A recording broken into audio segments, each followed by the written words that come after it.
It is a sunny spring-like afternoon, and it's Easter Sunday as we bring you Cubs baseball. It's the Hyundai leadoff man on WGN Sports.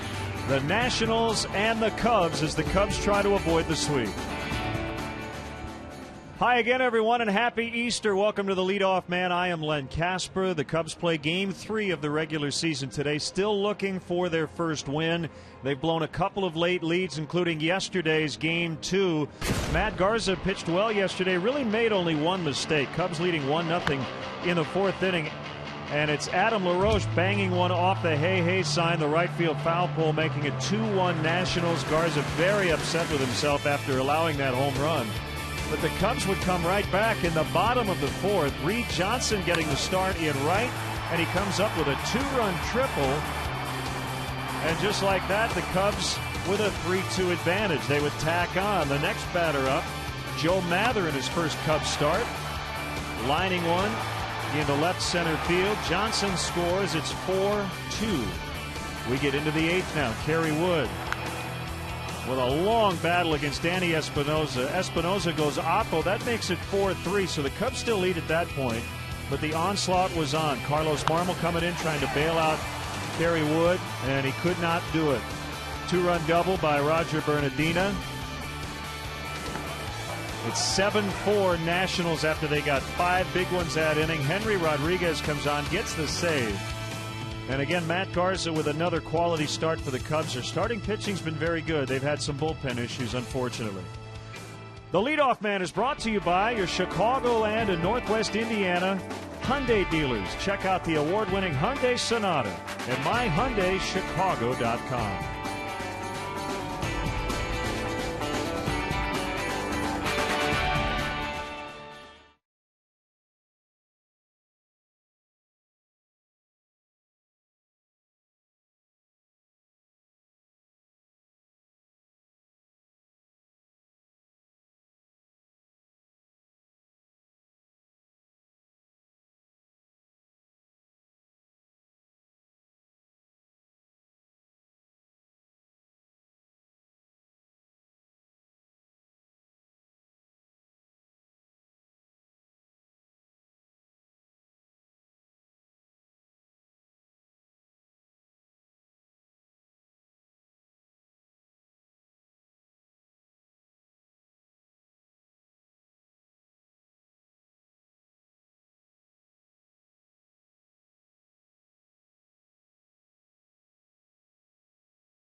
Leadoff man, brought to you by your Chicago and Northwest Indiana Hyundai dealers. Check out the award-winning Hyundai Sonata at myhyundaichicago.com. Let's check out the Cubs minor league report. Iowa 1-2 in the first 3 games, but everybody keeping an eye on Anthony Rizzo and Brett Jackson, the Cubs' top 2 prospects. Dallas Beeler pitched very well for Double-A Tennessee. He got a no decision as the Smokies dropped a 10-2 decision to Chattanooga. Well, it's been a tough start. Only 2 games out of 162, but they really stand out in April. And manager Dale Swain was asked about how do you try to forget about what happened Thursday and yesterday with those late blown leads. Well, I mean, it's not what it is, but, you know, you know, I think one thing you learn in this game is you got to put it to rest and not dwell on it, because that's the kind of stuff that'll drive you nuts if that stuff's keeping you up at night. You know, you got to move on. You know, that's part of the game, and you know, there's a team on the other side of the fence that's doing their best to, you know, kick your butt as well as you're trying to kick theirs, and somebody's going to win, somebody's going to lose, and sometimes they're easy losses, and sometimes they're really tough. But the bottom line is you know, a loss is a loss and a win is a win. No matter if you win by 12 or lose by 12, they're all the same. That's Dale Swayman. When we come back, we'll take a look back at really the highlight of his career as a player 25 years ago on Easter Sunday. Stay tuned.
Northwest Indiana Hyundai dealers. Check out the award-winning Hyundai Sonata at myhyundaichicago.com.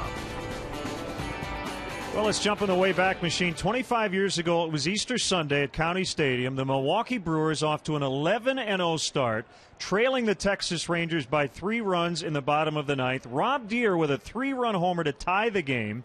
Jim Gantner walked, and then Dale Swayman hit a game-winning home run.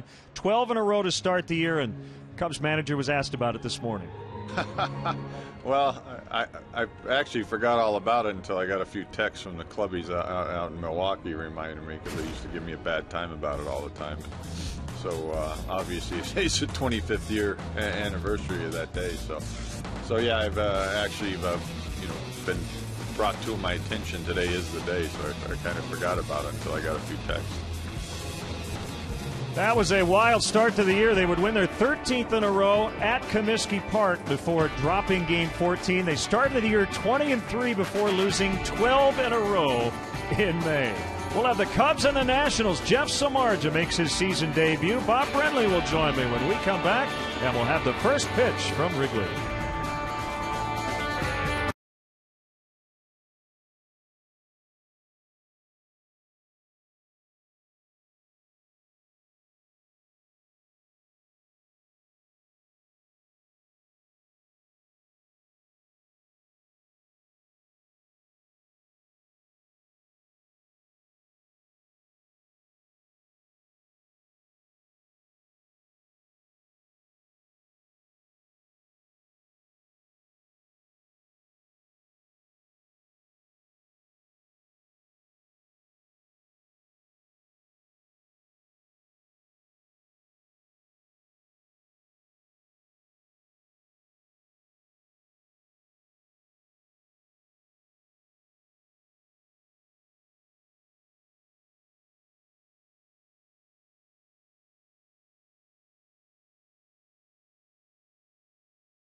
is a gorgeous Easter Sunday here at Wrigley Field. Lots of sunshine, and of course the wind is blowing today left to right as we bring you a holiday edition of Cubs baseball on WGN Sports. We welcome Cub fans from all over the country watching on WGN America, America's home for baseball.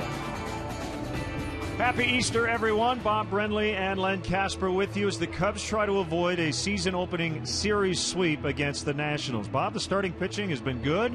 The Cubs have had late leads. They just haven't been able to hold them. Yeah, the unfortunate thing is, Len, the guys who have blown the games late are your veteran guys, your anchors in that bullpen. You see how good the starting pitching has been early in the ball game. Unfortunately, in the two losses, the bullpen just couldn't nail it down. Kerry Wood, Carlos Marmol both struggling with their command and struggling to miss bats. Jeff Samardzija was the talk of the spring. He grabbed the number 3 spot in the rotation. Going into the spring training, I think a lot of people doubted.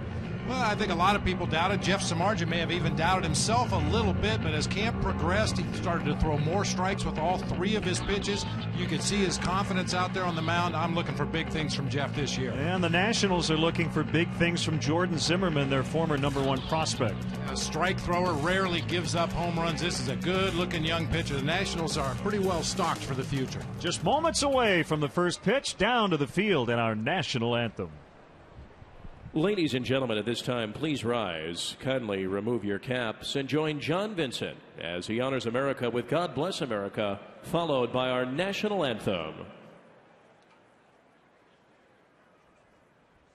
God bless America, land that I love.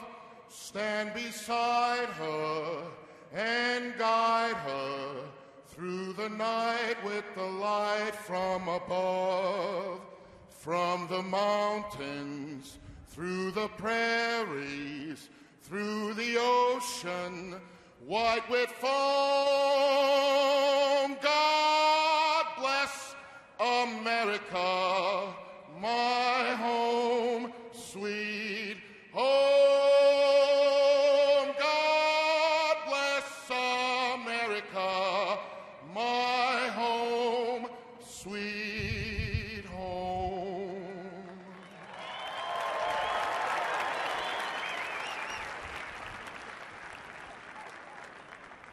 Oh, say, can you see by the dawn's early light what so proudly we hailed at the twilight's last gleaming, whose broad stripes and bright stars through the perilous fight o'er the ramparts we watched was so gallantly streaming, and the rockets' red glare, the bombs bursting in air, gave proof through the night that our flag was still there.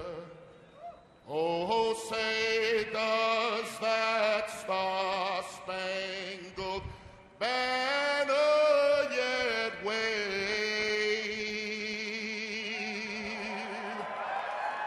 o'er the land of the free?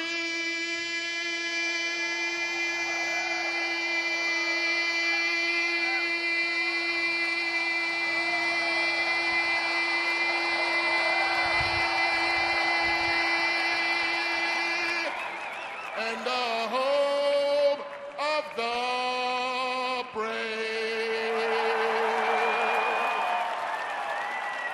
The great John Vincent getting us set for Cubs baseball on WGN. Coming up next.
is brought to you by Budweiser, the official beer of the thirst inning. Great times are on deck. Grab some buds. Pepsi Max, the official soft drink of Major League Baseball.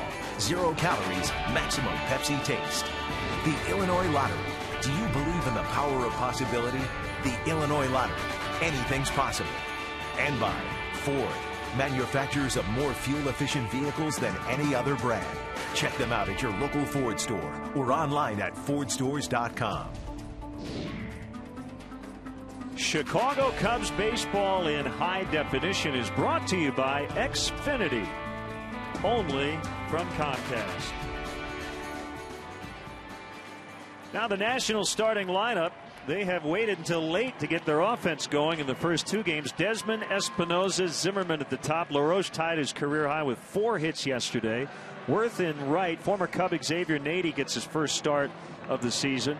Bernardina in center, Ramos the catcher, and Jordan Zimmerman on the mound. Let's check out how the Cubs take the field defensively today behind Jeff Samardzija. Brought to you by Pepsi Max, the official soft drink of Major League Baseball. 0 calories, maximum Pepsi taste.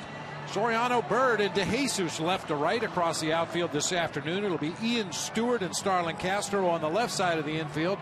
Darwin Barney, a late insertion into the lineup. Blake DeWitt scratched with back spasms. He'll be at second base. Brian LaHare getting his first start over at first base, as is Steve Clevenger behind the plate. And Clevenger will be receiving pitches from right-hander Jeff Samardzija. See his numbers last season, pitching out of the bullpen. Really seemed to find his niche out there, with the exception of the base on balls. And fortunately, he's cut way down on that number in the Cactus League this spring. Doug Eddings will be the home plate umpire. Lives in New Mexico, went to New Mexico State. Paul Nart, the crew chief Dana DeMuth, and Kerwin Danley are on the bases. Get the weather stats as we get going. Just a tick under 60 degrees and a northeast wind. It's blowing pretty hard at times. Low humidity. That's what we like. As Jeff Samardzija works to Ian Desmond, and we're underway. Foul strike on the Nationals shortstop. Brewers come in tomorrow night for a 4-game series, and then the Cubs hit the road for the first time.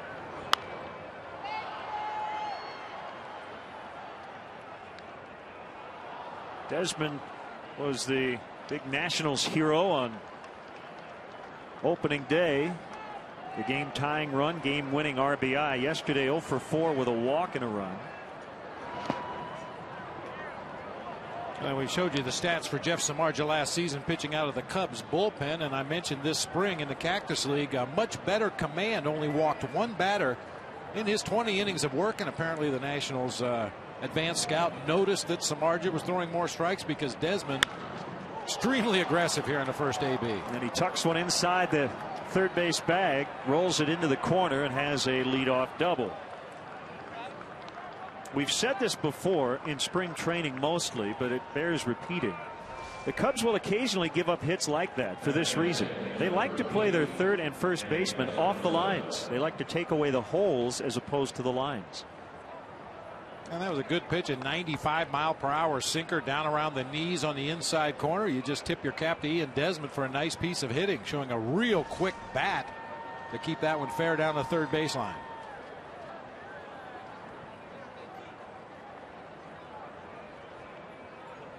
It brings up Espinosa, who bunts foul. He was trying to push it to third. Thought his at bat against Kerry Wood yesterday was one of the better ABs we've seen. Kept fouling off pitches and eventually took one the other way into the bleachers. That only made it 4-3. But it started that 5-run 2-out rally.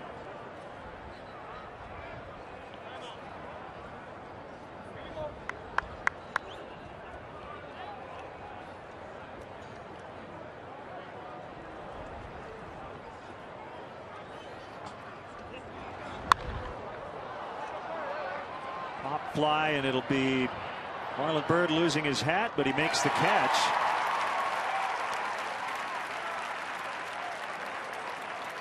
We want to remind you today's game is available in Spanish on your SAP audio setting, provided by WRTO La Tremenda, Chicago's Spanish language sports leader, with Hector Fabregas and Omar Ramos on the call today.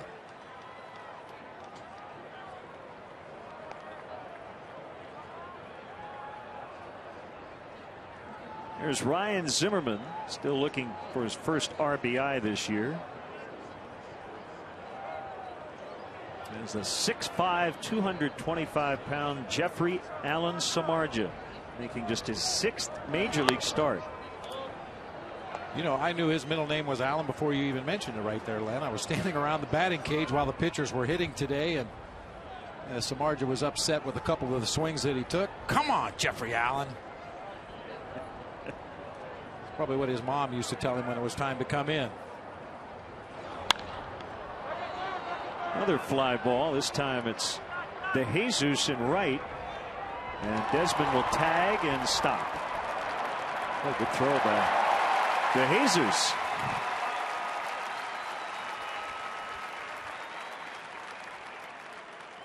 Yeah, a little glove bump out there by Marlon Byrd. This is one situation where you don't even really have to worry about hitting the cutoff man. There's no trail runner. The only guy you're concerned with is that runner at second base. So David De Jesus airs it out all the way to third base in the air.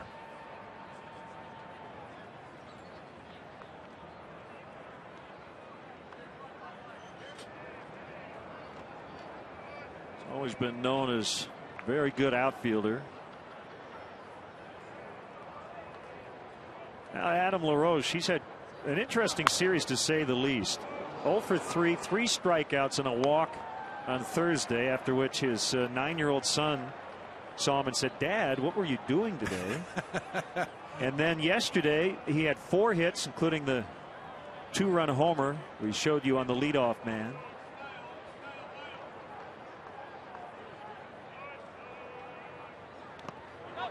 Good block by Clevenger. I'm sure you remember when Michael was 9. He probably was pretty honest with you about stuff, right?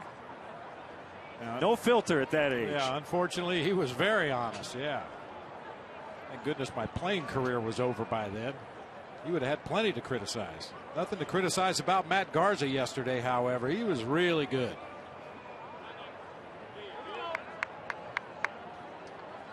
Last year, early in the year, if he had thrown that pitch to LaRoche, he probably would have struck him out. LaRoche had a season end in May due to a shoulder injury. Well, really, it was a pretty impressive piece of hitting by the Nationals' first baseman. A fastball up and in, probably not even in the strike zone, but quick enough to get the barrel on the ball and keep it just fair down that right field line. I would imagine they'll stay away as opposed to going in.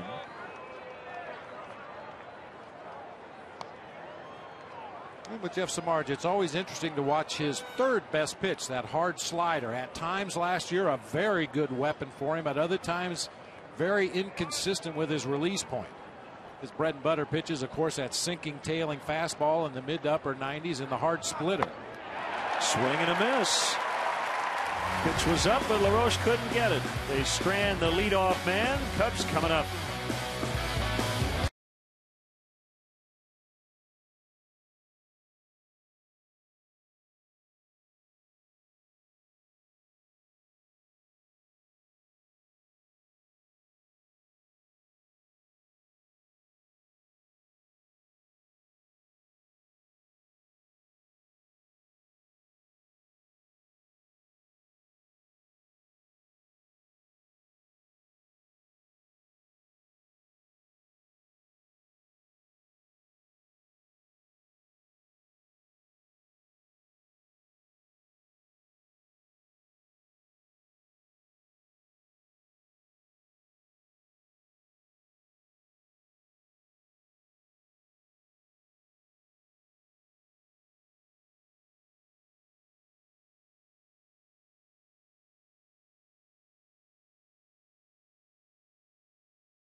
By Pepsi Max, the official soft drink of Major League Baseball. 0 calories, maximum Pepsi taste.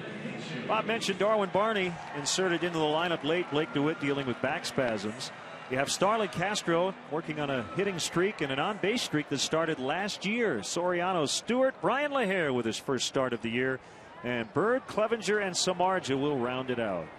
Take a look at the Nationals defensively. Only one change from the first 2 games of the season. That's in left field, where former Cub Xavier Nady takes over for former Cub Mark DeRosa. Otherwise, it'll be Bernardina in center, Worth in right, Zimmerman, Desmond, Espinoza, and LaRoche third to first across the infield, with Wilson Ramos doing the catching for right-hander Jordan Zimmerman. See the under 500 record last year, but a stellar ERA, just a tick over 3. As I mentioned in the open, this guy is a severe strike thrower. Keeps the ball down with some movement, keeps the ball in the park. Only 25 years old. He faces David DeJesus. Zimmerman's a Midwestern guy. He's from Auburndale, Wisconsin. Lined and caught by Ryan Zimmerman for out number 1.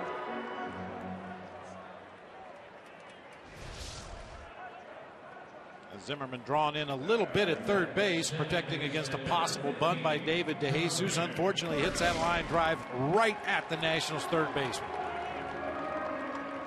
I know you're wondering, Len, where is Auburndale, Wisconsin? Well, if you drew an outline of the state of Wisconsin and you tried to pinpoint the middle of the state, that's where Auburndale is. Central Wisconsin.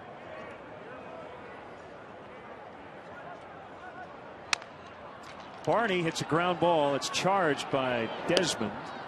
And Darwin now 0 for 6 lifetime against Zimmerman,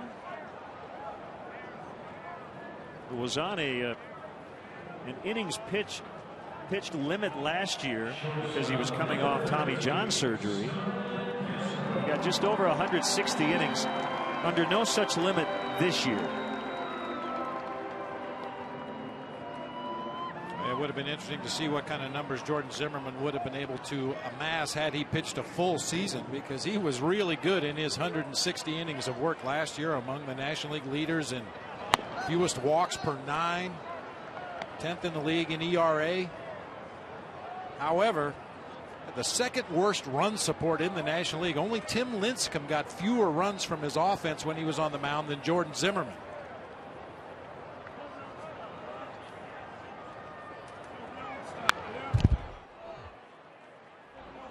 Well, if you compare him to Steven Strasburg, who this year will be under a similar limit,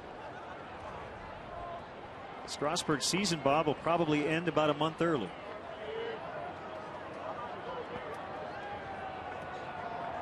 You don't seem to be convinced that it would, though, if they're in it. Well, I know Davey Johnson pretty well, and I know how much he respects the opportunities that present themselves to teams in this game. And I just have a feeling if we get down to that month of September and Strasburg is approaching his limit and the Nationals are in a race, they may have to readjust the limit. Well, we'll keep an eye on it. I don't think they will. It would be easy to push him past it, but well, and maybe with that in mind, if the Nationals indeed think they're going to be a contending team this year, maybe you shorten up some of his outings during the regular season. If you feel he has a comfortable lead after 5, get him out of there and turn the ball over to a really good bullpen. Did well, but Jason Worth will make the catch. Cubs go down in order in the first. Just underway, no score.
In Chicago and around the country on WGN America know that during every Cubs home game this season, if you go to channel 780 or HD channel 1780, you can see a special multi-view presentation that shows you all our different live camera angles here at Wrigley Field. Pretty cool. So if you want to direct the game along with Skip Ellison, give a look to AT&T UVerse channel 780 or HD channel 1780. Swinging strike on Jason Worth.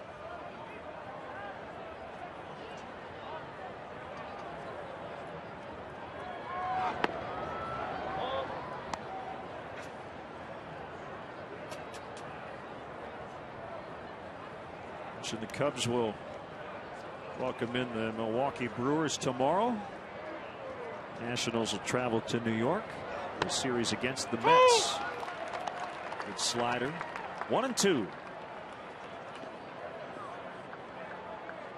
I talked about how important that pitch is for Jeff Samardzija, the ability to throw that slider, especially when he's ahead in the count and lead hitters out of the strike zone. But the reality is, if he can throw enough good ones early in the ball game to make the opposing team aware of it, he doesn't really have to rely on that slider. It's a third pitch, his third best pitch. He's mostly going to get ahead with fastballs, finish off hitters with splitters.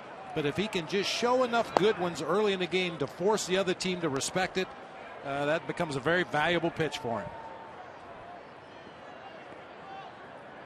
Chris Bosio, the Cubs pitching coach, looks on from the third base dugout.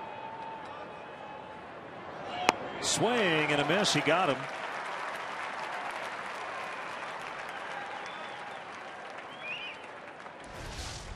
That slider we're talking about, leading a hitter out of the zone. Started it at the knees on the outside corner, breaks it down low and away. Jason Worth has to protect the plate. He's got to respect the velocity on that Samardzija fastball, and the combination results in a swinging strike 3.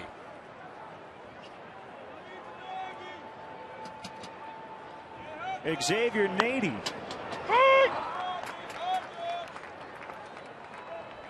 Who I think even himself was a little surprised he made their opening day roster.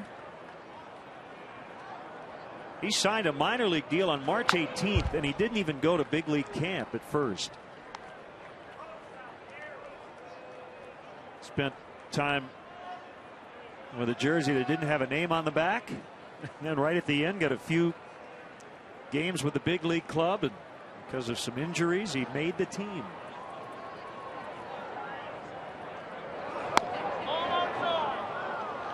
It's a trend we're seeing more and more in baseball, the veteran bench. Yeah, we've seen Chad Tracy do some serious damage as you get a look at that last pitch. Just off of the outside corner, doesn't get the call. Chad Tracy and Mark DeRosa, Xavier Nady. Backhanded by Castro. Good strong throw to LaHare.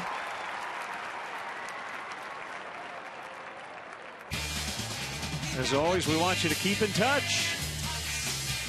You can email us at lenandbob@tribune.com and also find us on our Facebook and Twitter pages.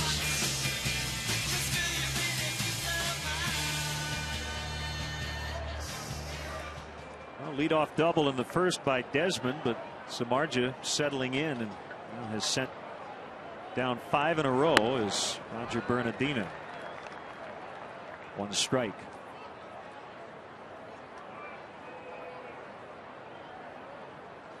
Bernardina is the longest tenured Washington National. He signed as an Expo back in November of 2001. Only 3 guys are left who signed with or were drafted by the Expos, including Ian Desmond. And Bernardina strikes out. That's 3 for Samardzija after an inning and a half. 0-0.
Zone banner to connect to all the up-to-the-minute stats and information while you're watching at home.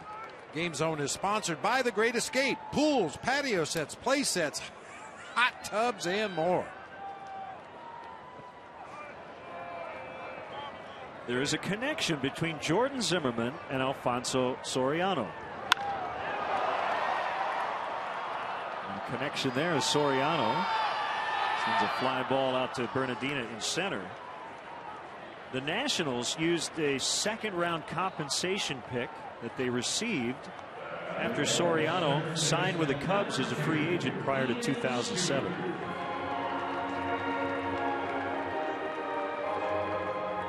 One away, here's Ian Stewart.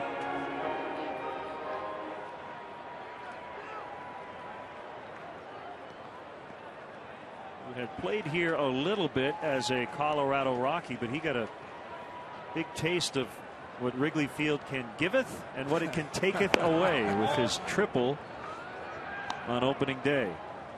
We both thought it was going to be a home run. On many days it would have been. But today it would have been, or will be. He happens to get one up in that same general direction. It was right toward the well area out there in right field, which, as we know, is one of the shortest spots in the ballpark. LaRoche feeds Zimmermann 2 quick outs.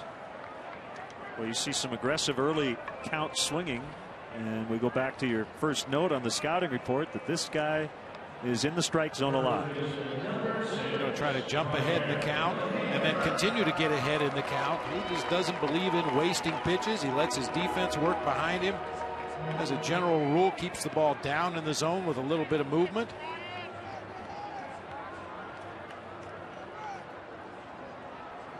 Brian LaHare pinch hit yesterday and gets his first start of the season today, and that ball will be caught waist high as Nady grabs it on the move. Just like that, the second inning is in the books.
Chicago Cubs baseball season on WGN TV is brought to you by Bud Light.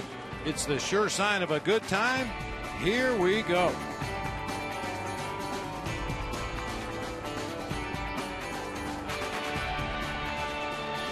Mary Carey statue out at the corner of Graveland and Sheffield. You make your way into the Bud Light bleachers. Well, you ask, and we always come through, right? Well, generally. We try.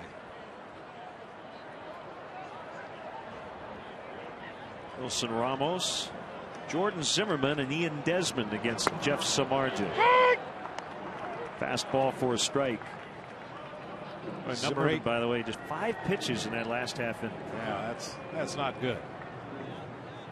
just about to say, Len, normally you look forward to facing that number 8 hitter in the lineup, but it becomes a big out because if Ramos would happen to reach, that would allow Davey Johnson to use his pitcher Jordan Zimmerman to put down a sac bunt. So getting that number 8 hitter leading off an inning usually paves the way toward a very quick inning.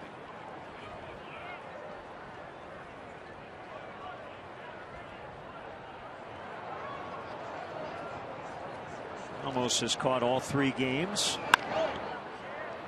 He bounces to Starlin Castro. Not that we have extra time on our hands, but our wonderful research staff and our production truck took a look. If you add up the surnames, the letters, Zimmerman and Samardzija, that's 30 letters for this pitching matchup.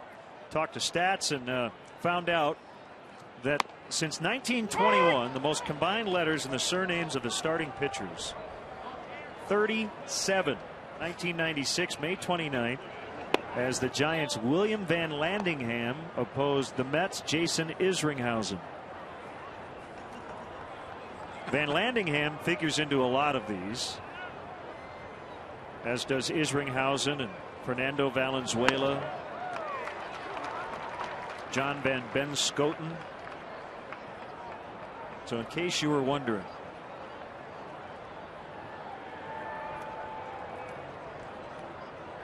I know I was. foul tip, strike 3. The one that gets me is that John Van Benschoten.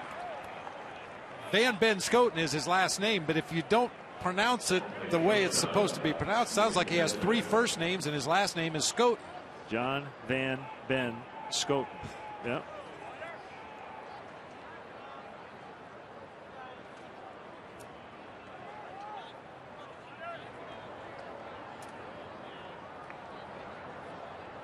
It's not out of the question that in the near future the Cubs will have a player here at Wrigley Field with 2 letters in his last name. Jae-Hoon Ha, outfielder playing in Double-A Tennessee this summer. Played some games down in the Cactus League for Dale Swaim. Ha, H-A.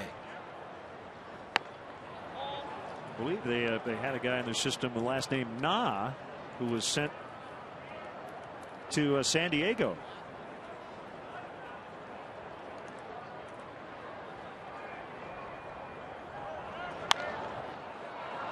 Husband pops into center field. You see Bird's got the sunglasses on today, and Jeff Samardzija looks comfortable here early on in the 3rd. 0-0.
Thousand fans at the game.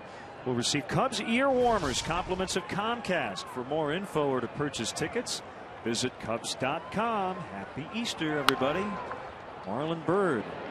Well, that's 4 outs on the last 6 pitches thrown by Jordan Zimmerman, who, by the way, is 0-2 lifetime against the Cubs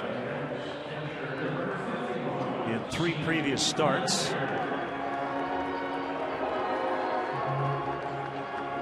It's a real double-edged sword when you try to attack a control pitcher, because you don't want to fall behind in the count where he can expand the zone. But it's very important that if you are going to swing at that first or second pitch in the sequence, it's something you can handle. First start of the year for the backup catcher Steve Clevenger.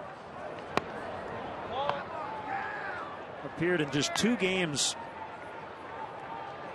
last year and got a hit, a double, in the final game of the season. Had a really good spring and just edged out Wellington Castillo for that backup catcher spot. So this is his 2nd career start. He's a converted shortstop, and he just got it over the head of Ian Desmond. That's the Cubs' first base runner and first hit.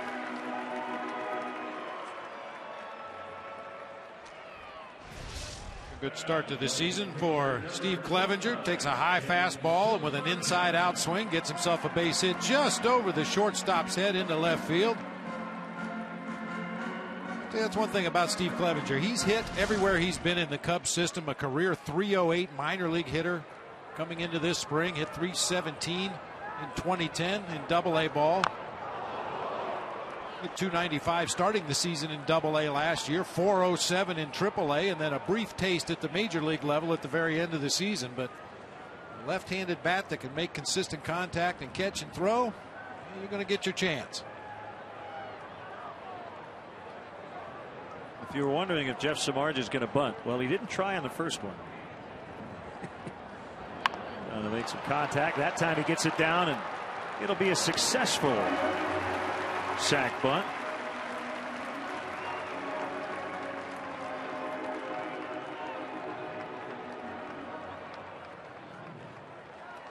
Hey, Cub fans, make sure you check out our WGN Baseball blog on WGNTV.com. It's brought to you by Jeff Vukovich, nationwide agent serving the area for 33 years.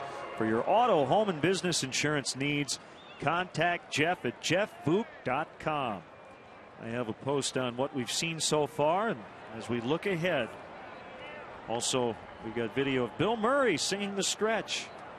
Game notes from stats and much more. WGNTV.com. Well, this is how it's gone in the early going. You get a runner in scoring position, but it's with 2 outs. Let's see if David DeJesus can come through.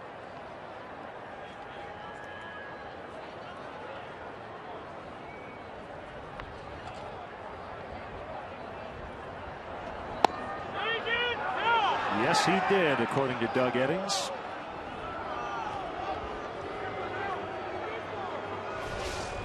As usual, we have the benefit of a replay, and Doug Eddings got it right that time. Bat just drifted out there in front of home plate far enough to get the swinging strike.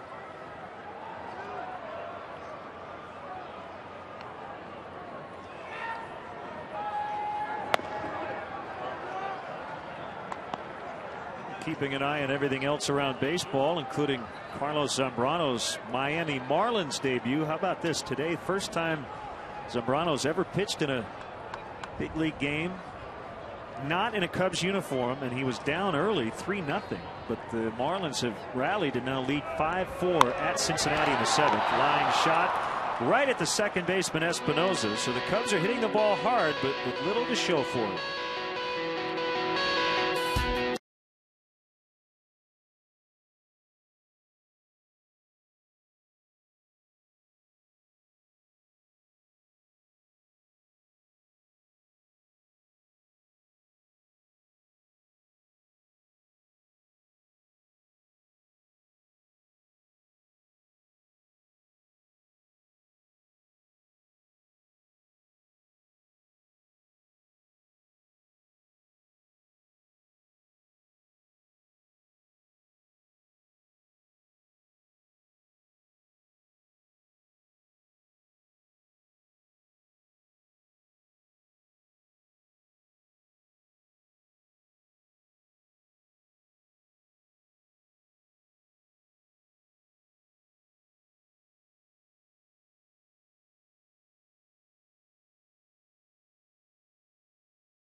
Starting pitchers have been the story through 3.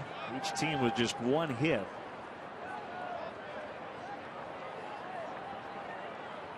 Cubs trying to avoid the sweep. Danny Espinosa grounds it foul.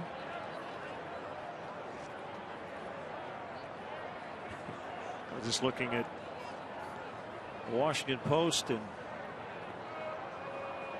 Adam Kilgore covers the Nationals with some pregame notes, and just watching Danny Espinosa, who certainly likes to swing the bat, as he sends Soriano back to the warning track before he makes a catch and the out. Talking about Xavier Nady being in the lineup today, Davey Johnson called him one of those thou shall not pass guys. Quote, if he sees it, likes it, he's going to hack at it. I like that.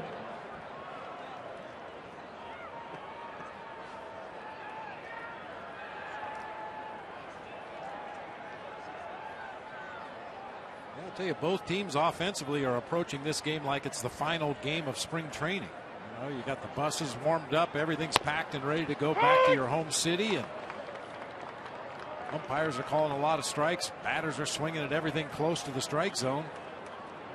Of course, both pitchers have been right around the strike zone, so a lot of quick outs.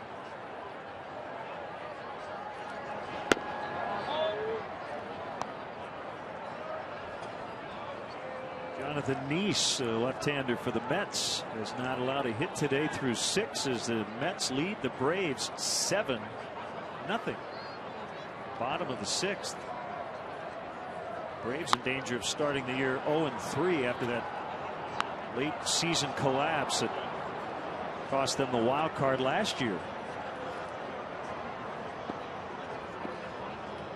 Also noticed Tampa Bay is leading the Yankees 2-0 in the 4th. Carlos Pena, the former Cub, with another home run. He's driven in 7 already this season. Joe Maddon's hitting him 2nd in the Rays lineup today.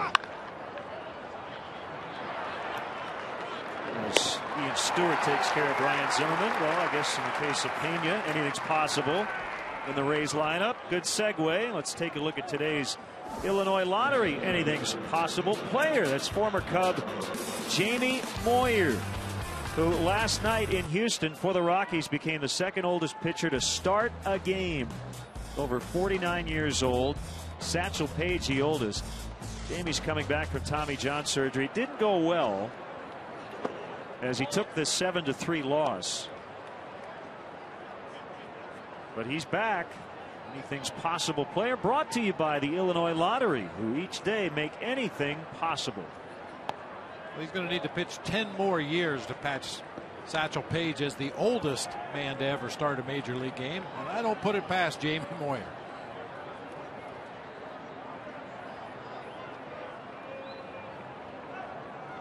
He was the oldest player to appear in any game since 1980 when Minnie Minoso played for the White Sox at 54. And a catch by Soriano. He leaves his feet, makes a grab. Much improved defensively. He's worked very hard with Dave McKay. And we've seen 2 very nice catches on this homestand as he robs Adam LaRoche.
Bottom four going to strike on Darwin Barney. High fives all around for Alfonso Soriano back in that Cubs dugout. As you mentioned, Len, he really worked hard on his defense this spring with outfield instructor, first base coach Dave McKay.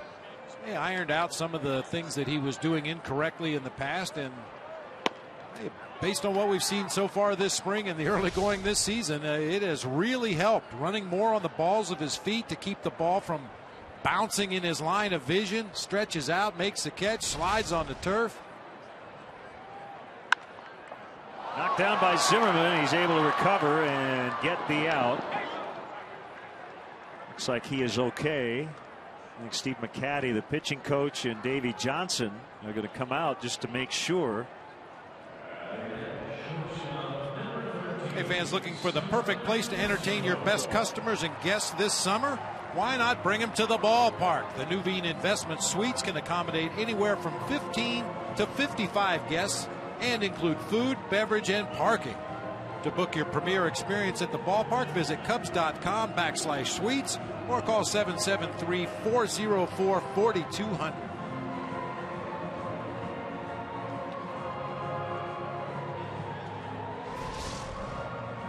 Barney with a one-hop comebacker. Looked like it hit him on the back of the right thigh. Unfortunately for Darwin and the Cubs, dropped right down where Zimmerman could recover and throw on in time for the out.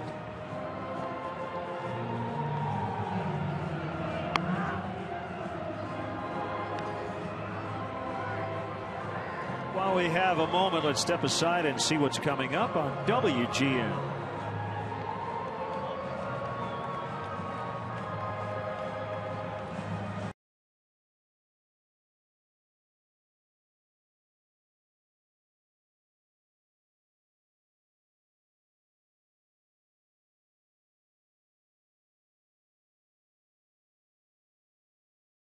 By the way, Freddie Freeman with a single for the Braves in the seventh, so the Mets still in the long history of their franchise dating back to 1962 have never thrown a no-hitter and will not today. That's remarkable considering some of the great pitchers and pitching staffs they've had for the Mets over the years, and yet to have a no-no.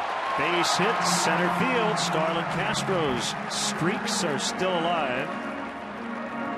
The hit streak now at 14, the on-base streak at 43.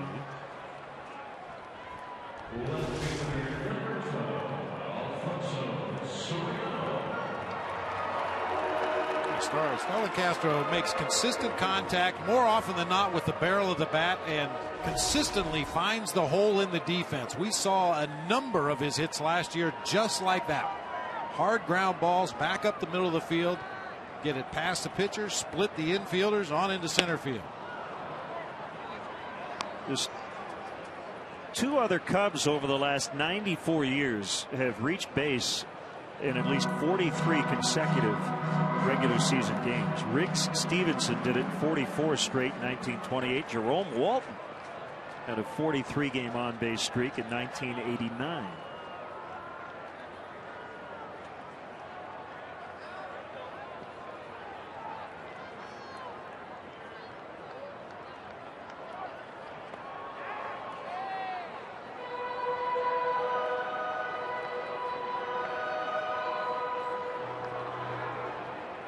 Strike on Alfonso Soriano, 340 career home runs. Castro takes off. He's going to easily get second. Will think about third, and he will make it.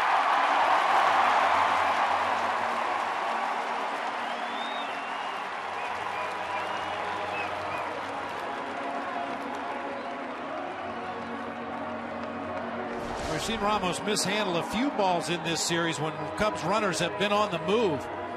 That'll be a stolen base because Starlin Castro was on the move, and then a pass ball on the Nationals catcher, allowing him to advance on to third base.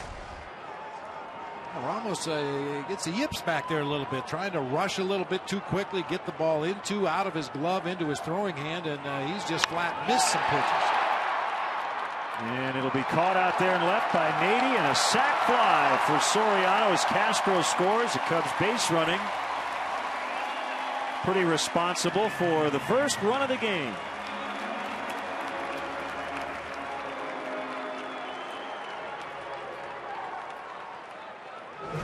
what aggressive base running will do. Present an opportunity for Alfonso Soriano to drive in a run with an out. A fly ball to left field, backing up Xavier Nady.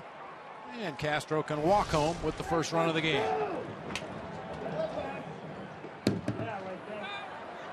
Two outs and a strike called on Ian Stewart.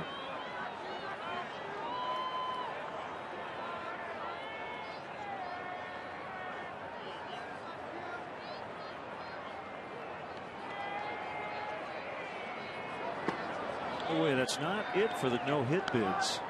Jason Hamill of the Orioles no-hitting the Twins through 6. 3-0 Baltimore as they go to the 7th.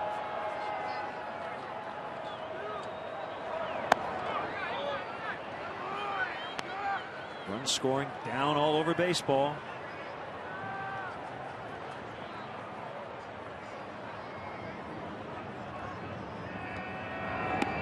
You really do have to adjust your sights on ERAs and home run totals.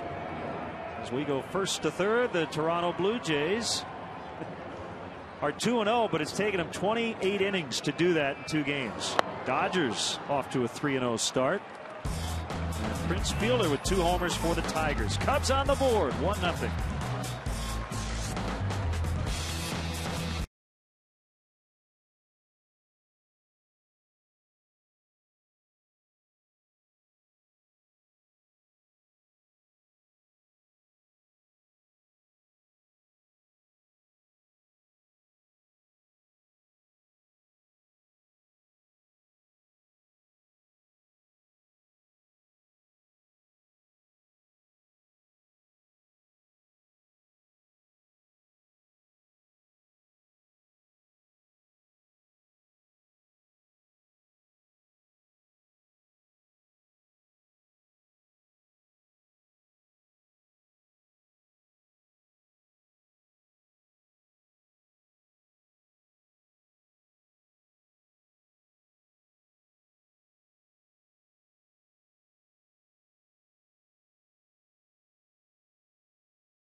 One nothing on a sacrifice fly from Alfonso Soriano, scoring Starlin Castro. And 0-1 on Jason Worth.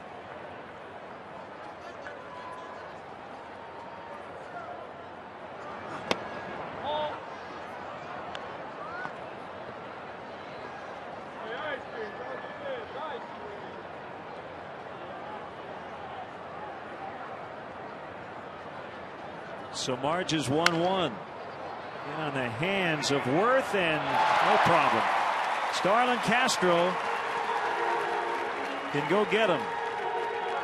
Soriano knows that, and I think Ian Stewart is learning that. Yeah, a much easier play for Castro coming over from his shortstop position. The problem was the ball wasn't hit very high in the air. Ian Stewart looking back over his left shoulder right into the sun, and Castro comes across at an angle and makes it look like a fairly easy play. All about the angles, man. Nady, fly ball deep right. De Jesus on the warning track makes the catch. We revisit our first to third, a look around the majors.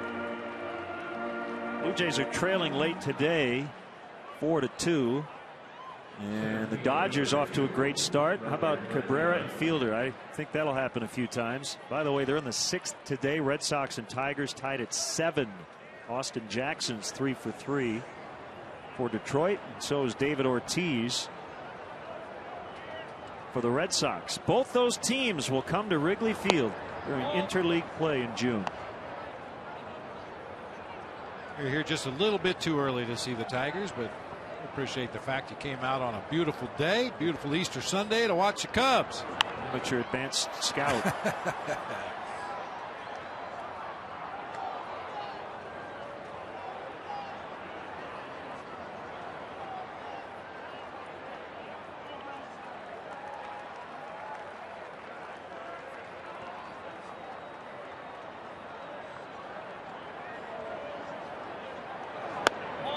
Just inside. Well, the Jeff Samardzija story has been told quite often on these airwaves. Northwest Indiana, went to Valparaiso High School. 2-sport star at Notre Dame. Kind of bounced around between the rotation and the bullpen last year. In the pen as Bird finds the ball. But Samardzija back in that rotation, and he hopes it's for good.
Good luck, Keith. Stay tuned for the 7th inning stretch, brought to you by Captain Morgan. Raise your glass, always in moderation, to life, love, and loot.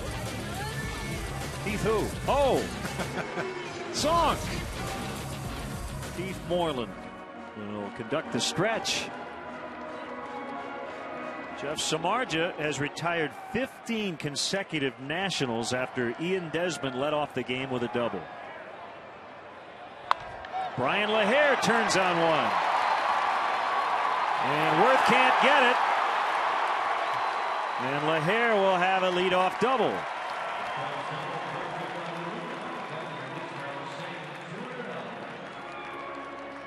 Should we call him La Bunny? La Bunny on Easter Sunday. Yeah, why not?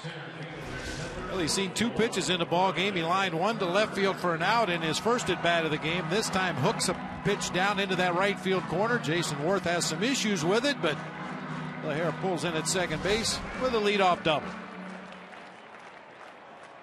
I think he's had 3 at bats, 3 pitches. Swung at the first pitch off the bench yesterday.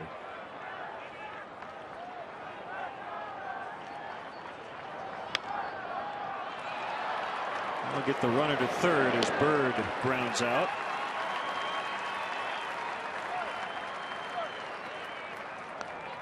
Baseball season is finally back, and so is WGN Radio's Cubs Corner, presented by Wintrust Community Banks. The first Cubs Corner event of the season is this Tuesday, April 10th at Wildfire in downtown Chicago. Join General Manager Jed Hoyer and a Cubs starting pitcher to be announced for a live WGN Radio broadcast, and enjoy a great three-course lunch, all for just $55. Tickets are still available at WGNradio.com/events. Line drive and caught as Desmond and the rest of his infield mates were playing in.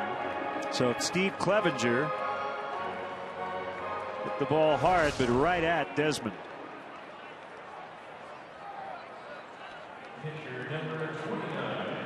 You know, Len, math is not my strong suit, but I think there have been 3 pitches. We have a runner at third and 2 outs. You're right. See if Samardzija can come through. 1 career home run for Jeff. He likes to swing the bat.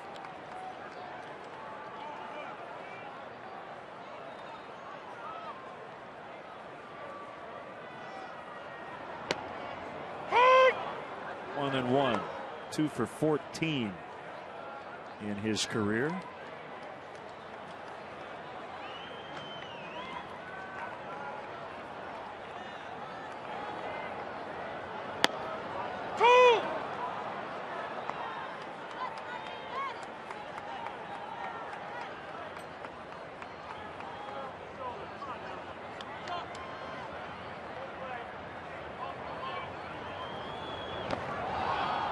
Got him to end the inning. Cubs strand LaHare at third and lead 1-0 after 5.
Schedule.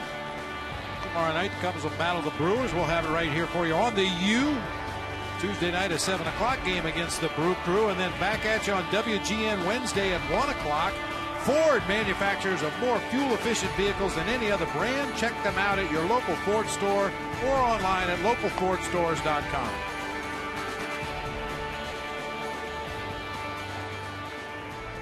Jeff Samardzija continuing a string of excellent starts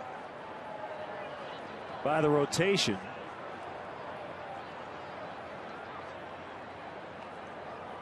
He has sent down 15 in a row after a double to start the game. He'll face 8, 9, and 1 in the 6th.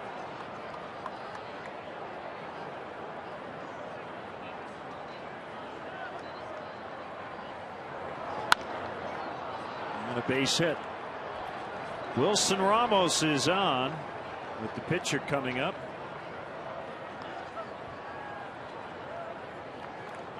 Hey, Cub fans, be sure to come out tomorrow night when the Cubs take on the Brewers at 6:05 p.m. Make sure to get to the game early. The first 10,000 fans get a special Puffy Ball winner hat, compliments of Pepsi. For more info or to purchase tickets, visit Cubs.com. Aramis Ramirez, Ryan Braun, and the Brewers. Happy birthday to Vince, the foul ball boy. Clevenger will pick it up and get Zimmerman. That'll go 2-4 on the sacrifice. And for just the second time today, the Nationals have a runner in scoring position. The Nationals had a similar situation back in the third inning, and we talked about it at the time how important it is to retire that number 8 hitter leading off the inning, because that forces the opposing pitcher to take his at bat and try to put the ball in play. But with the leadoff hit here in the 6th by the number 8 hitter, allows Davey Johnson the opportunity to use his pitcher to put down a sac bunt and then roll around to the top of the order with a runner in scoring position.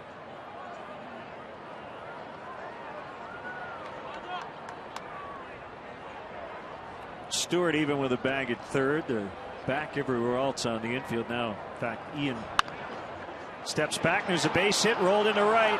Bo Porter coming way down the line is going to hold Ramos at third. Former Cub Bo Porter, the third base coach, tried to give himself as much time as possible, and when DeJesus fielded that ball cleanly, he had no choice but to put up his hands. Desmond has worn out that right side of the field offensively.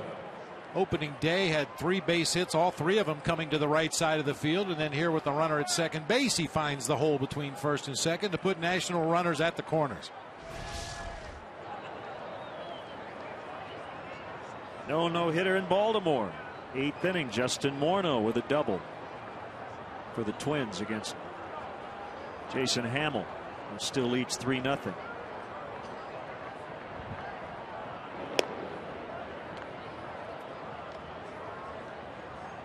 .25 steals for Desmond last year in 35 attempts. It surprised me to see him drop anchor over there, at least for the beginning of this Danny Espinosa at bat. Espinosa likes to pull that ball through the right side. Has a big hole to work with. Foul tip.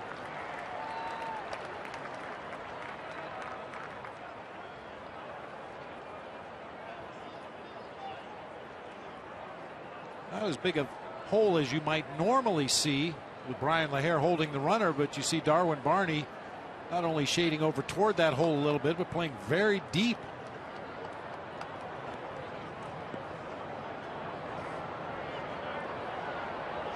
Has been faked towards second as Espinosa swings and misses. 0-2.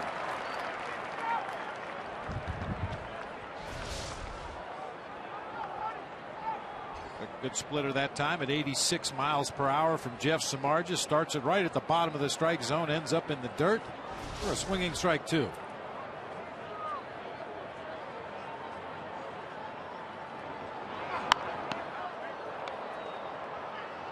Clearly see Steve Clevenger wanted that pitch up above the letters. Samardzija got it close to the spot, but Espinosa still able to get a piece of it and foul it off.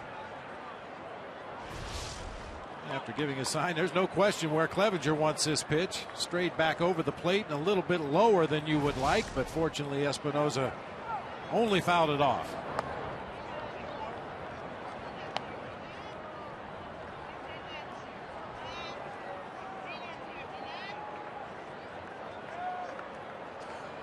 Piece of cake with a pitch total for both guys at this point. Zimmerman's made just 46 pitches through 5. You see Samardzija has been efficient as well.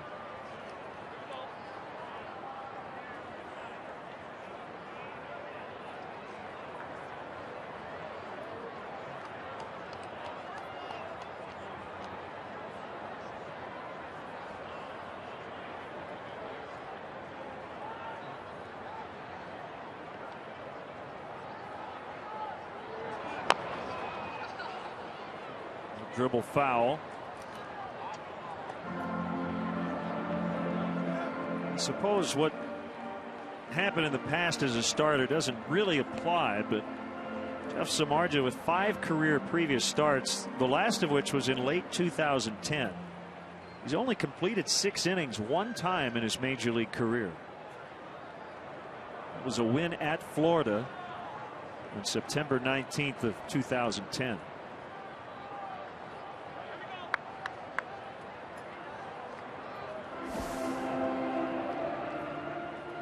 Thought he was really good in relief last year. Walked a lot of guys, but he missed some bats too. That's the key. And one thing, pitching in relief as opposed to being a starting pitcher, obviously you don't have to pace yourself. When you come in out of that bullpen, especially a power pitcher like Samardzija. Fly ball to right. This should tie it. DeJesus trying to get behind the ball. Ramos tags, and the throw's going to go towards second. As Espinosa gets the job done. He got down 0-2, kept fighting, and picks up a game-tying RBI. It's 1-1.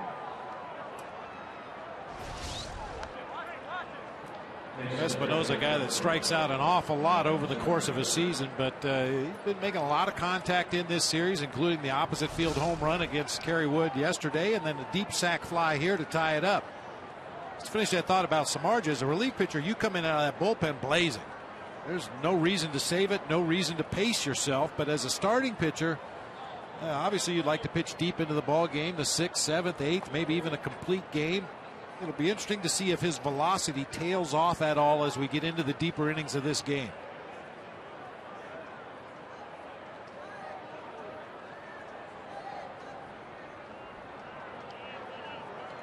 Still a runner at first as Zimmerman takes strike 1.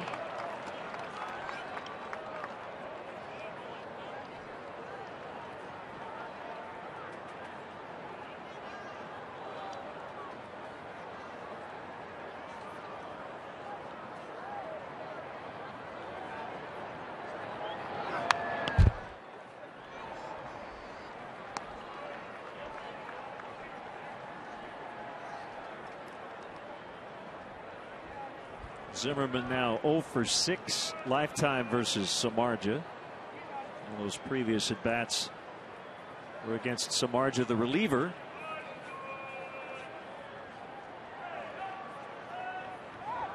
Runner takes off, swing and a miss. Strike 3 to end the inning. They tie it on the sac fly by Espinosa. It's 1-1.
Game summary. Both teams kind of manufacturing their runs on sac flies. Jeff Samardzija at one point retired 15 in a row. Visit your local Chicagoland Honda dealer today. Test drive a 2012 Honda Accord. Top 3 in the Cubs lineup against Right-hander Jordan Zimmerman almost hit De Jesus with the first pitch.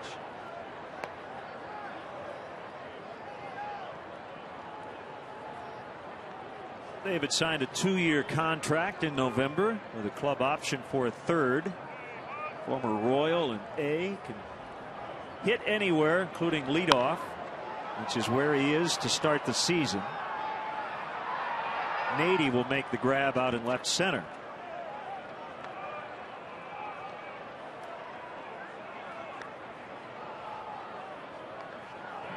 Jordan Zimmerman has hardly broken a sweat up to this point of the ball game. Only 48 pitches, working with 1 out here in the bottom of the 6th inning. I'd like to say he's been economical, but I think it's just more a case of over-aggressiveness on the part of the Cubs offense. But once again, like we mentioned early in the show, when a guy is throwing a lot of strikes, you tend to swing a lot more often.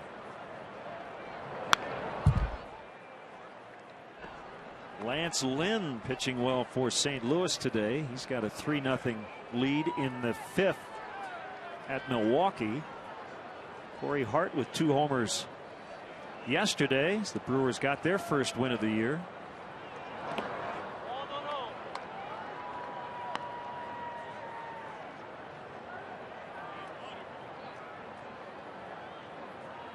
Fans out on Sheffield, gazing through the knothole.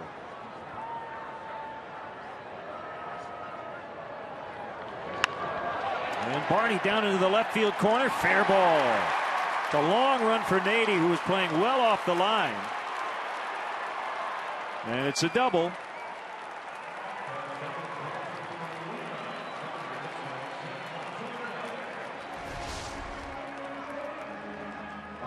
Barney gets slightly fooled by that breaking ball, but he's able to extend his swing, keep it fair down into the left field corner, and with an aggressive turn around first, a sprint between first and second, he was waiting to see if Nady had any issues with that ball out on the warning track.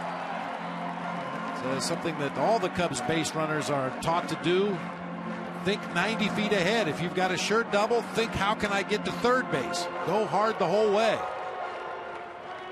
And we know Xavier Nady's had some throwing issues with that right arm in the past. He looks to be as close to 100% as he's ever going to be. Pretty firm throw back into the cutoff man that time.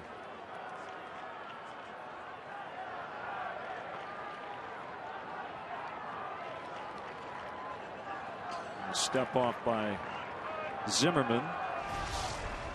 Let's see. Yep. Yeah, with the wrong foot. You can see Barney was indicating to Dave McKay, my bad, I hit it with the left and not the right foot.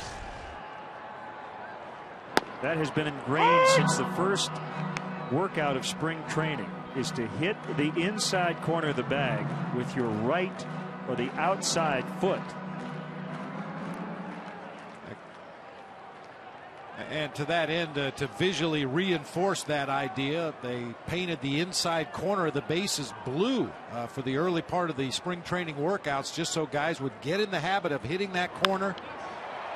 Castro out in the left center. Bernardina coming after it. The dive and the catch. What a grab by Bernardina as he keeps this game tied for the time being. Barney did end up tagging from second and gets to third, but what a diving catch. A lot to deal with there. The wind blowing into his face as he chased that ball into the gap. The sun high above Wrigley Field. Nice sliding diving catch by Roger Bernardina in left center.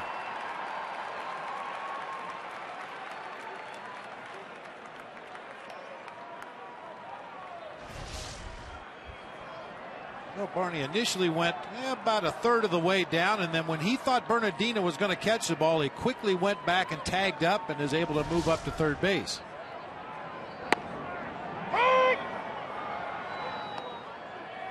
Sac fly for Soriano in his last at bat. Comes up with 2 outs this time and a runner at third.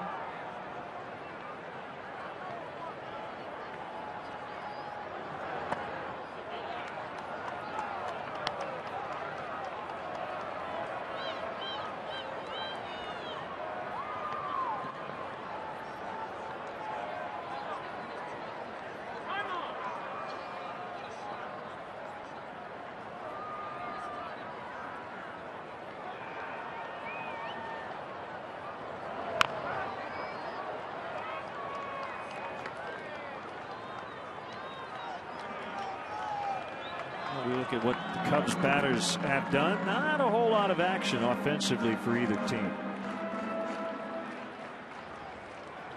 You can score some runs with 4 guys with a single hit if they're bunched together, but you can see Barney and Castro in the 2-3 hole together, and then the other 2 hits spread out near the bottom. Right field, Jason Worth coming over. Wynn's going to push that ball out of play. A left to right wind direction here at the ballpark. No surprise, we've had 3 games here and 3 different wind conditions. Opening day, the wind was howling straight in from center field, a very cold wind off of Lake Michigan. Yesterday, the winds out of the southeast were blowing straight out, and today, as you said, left to right.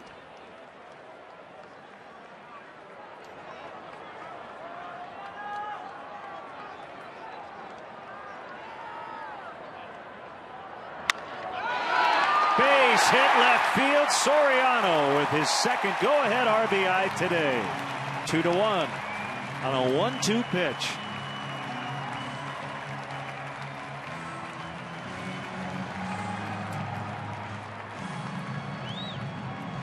Time to take a look at our Nissan drive of the game. Alfonso Soriano with the slider down low and away. You can see Ramos was preparing to block that ball in the dirt, but Fonzie's able to cover off of the outside corner.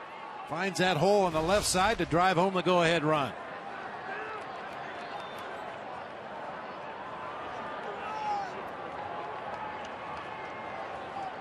Well, they have the lead again at 2-1.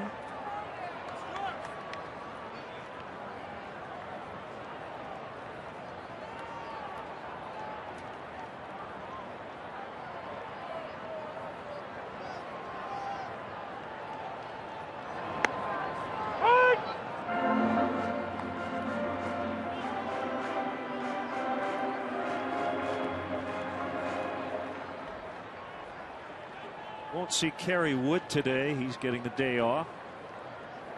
Carlos Marmol is available. On strike 2 on Ian Stewart. So we look ahead to the possible late inning pitching options for Dale Swain.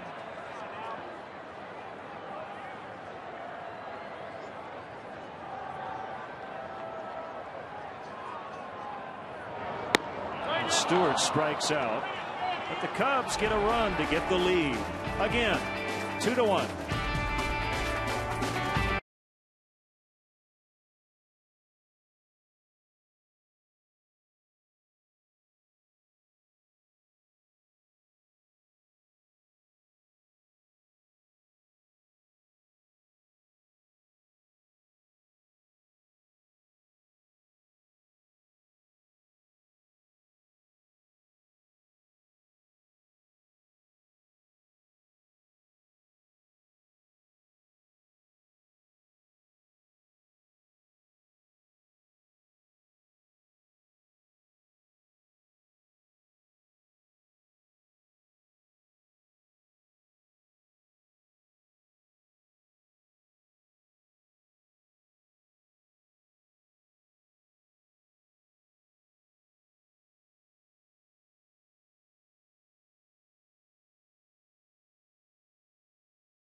Fan cam.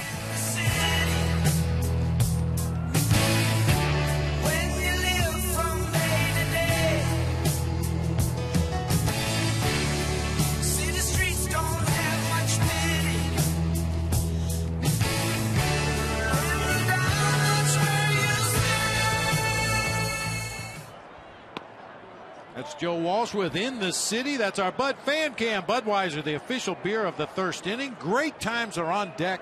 Grab some Buds. Alfonso Soriano with both Cub RBIs today. Jeff Samardzija, if he can just get an out here in the 7th, it'll be the longest outing of his career.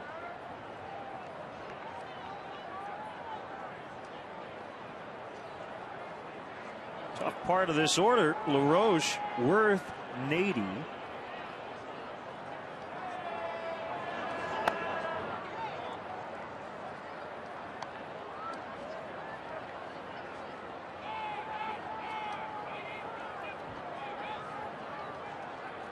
Five strikeouts. Samardzija hasn't given up any free passes to this point. He hasn't really been behind in the count much at all today. And a lot of that has to do with the confidence that Jeff Samardzija has in that tailing, sinking, upper 90s fastball. I think he realizes after his experience in the bullpen last year, it comes with knowledge, comes with experience. I can challenge hitters with this sinker, and even if they put it in play, they're probably not going to hit it hard. Well, now a 3-2 count. Cubs over shifting on the infield toward the right side against a pull hitter in LaRoche, but you see not the case in the outfield. Called strike 3.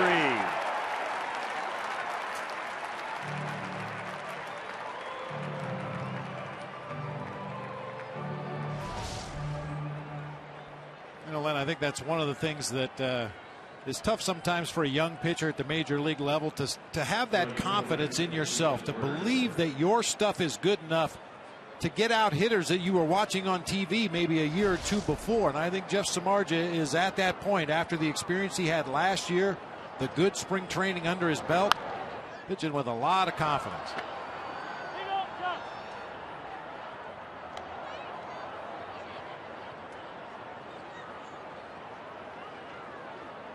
Well, first time in his career he's gone into the 7th.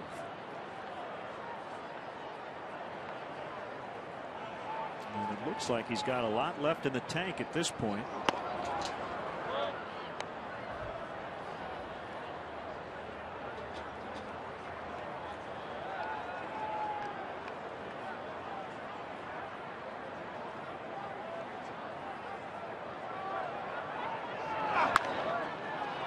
Diving stop, Ian Stewart from his knees. Out at first.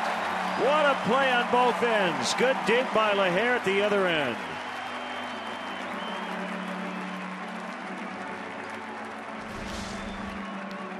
Stewart with that quick crossover and a dive.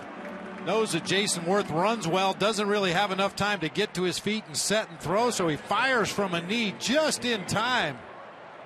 Ryan LaHare with a nice pick at the other end. And Worth doing everybody a favor by sliding into the bag head first.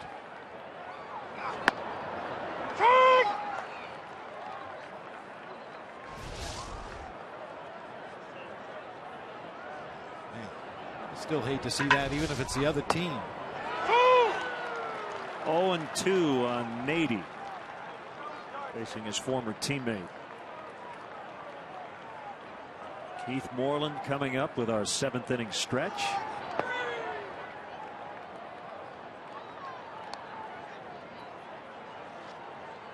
Now, I don't think he has his uniform pants on. It looks like he's ready to go if needed off the bench. But we just hope he has pants on, period. Yes. Fly ball left field. Alfonso Soriano with the grab, and here comes Zonk. Today's guest conductor for Take Me Out to the Ball Game, Cubs radio analyst Keith Moreland. I need some help. A 1, a 2, a 3.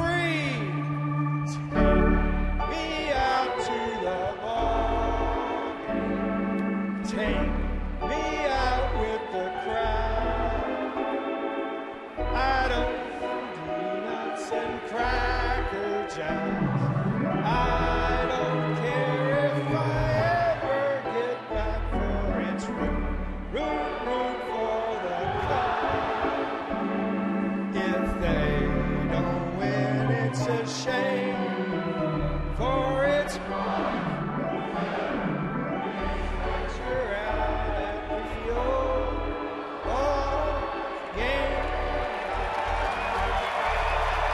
Let's get some runs.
Cubs trying to add on to their 2-1 lead here in the bottom of the 7th. Jeff Samardzija has been dazzling today. 7 innings. Just 1 run on 3 hits. Hasn't walked anybody. Keith Moreland over from the Cubs radio booth. It's been impressive, hasn't it? Well, I tell you, when we saw him in spring training, one of the things we knew he had to do was be able to command his off-speed pitches, and he's done that very well here today. He's been able to use his breaking ball and his split at the right times, and then great defense. What a play by Ian Stewart there on both ends, and Brian LaHare at the end to get a diving Worth at first base. That's a big play at the time because you've got the lead again. Another tight one here late. Jeff is under 80 pitches through 7. You know, Zonk, we've been talking a lot about the aggressiveness of both offensive teams in this ball game today, but being a former player, you've been there before. When you're facing a pitcher that you know is going to be around the plate and has some kind of a put-away pitch when he gets to 2 strikes, I got to go hack it. It's human nature to go up there and try to hit that first strike or 2 that you see, but ultimately you're doing him a huge favor if you don't get some hits on those early count swings. Well, you're right, but the thing about it is both of these guys have been able to put you away with 2 strikes, and so, you know, in that scenario, you're sort of in trouble on both ends of it. Sometimes I always felt like that the best pitch I was going to get to hit when a guy's got good stuff, Bob, was the first pitch of that at bat, especially if a guy's a power pitcher. Now you look at Zimmerman. I was watching him. He's probably in the neighborhood of about 60% fastball, where Samardzija is about 75% fastball. Zimmerman's been even more efficient than Samardzija has in terms of that pitch count. Well, he had a 4 and a 5 pitch inning right early in the game. Yeah, he was able to get 4 outs on 6 pitches at one point. Yeah. And that's past LaRoche, and LaHare will make the turn. He has his second double. Well, it's good to have him back in the lineup. I know you and I both, Lynn, in spring training talked about how much pressure I felt like was on him when he was sort of announced as the starter early in the spring. And one of the things that I saw from him is late in the spring he started to relax a little bit. I think early that announcement made him press a little bit. It's good to have him back from a stiff back. You can tell what he means to this lineup to have that left-handed bat in the lineup. Now back in the 5th inning he led off with a double. Cubs could not get him in. How about some breathing room today, guys? Oh, yeah. Wouldn't 3 be Cubs nice? haven't had any breathing room, even though they've had late leads. You still got to give yourself up here if you're Marlin.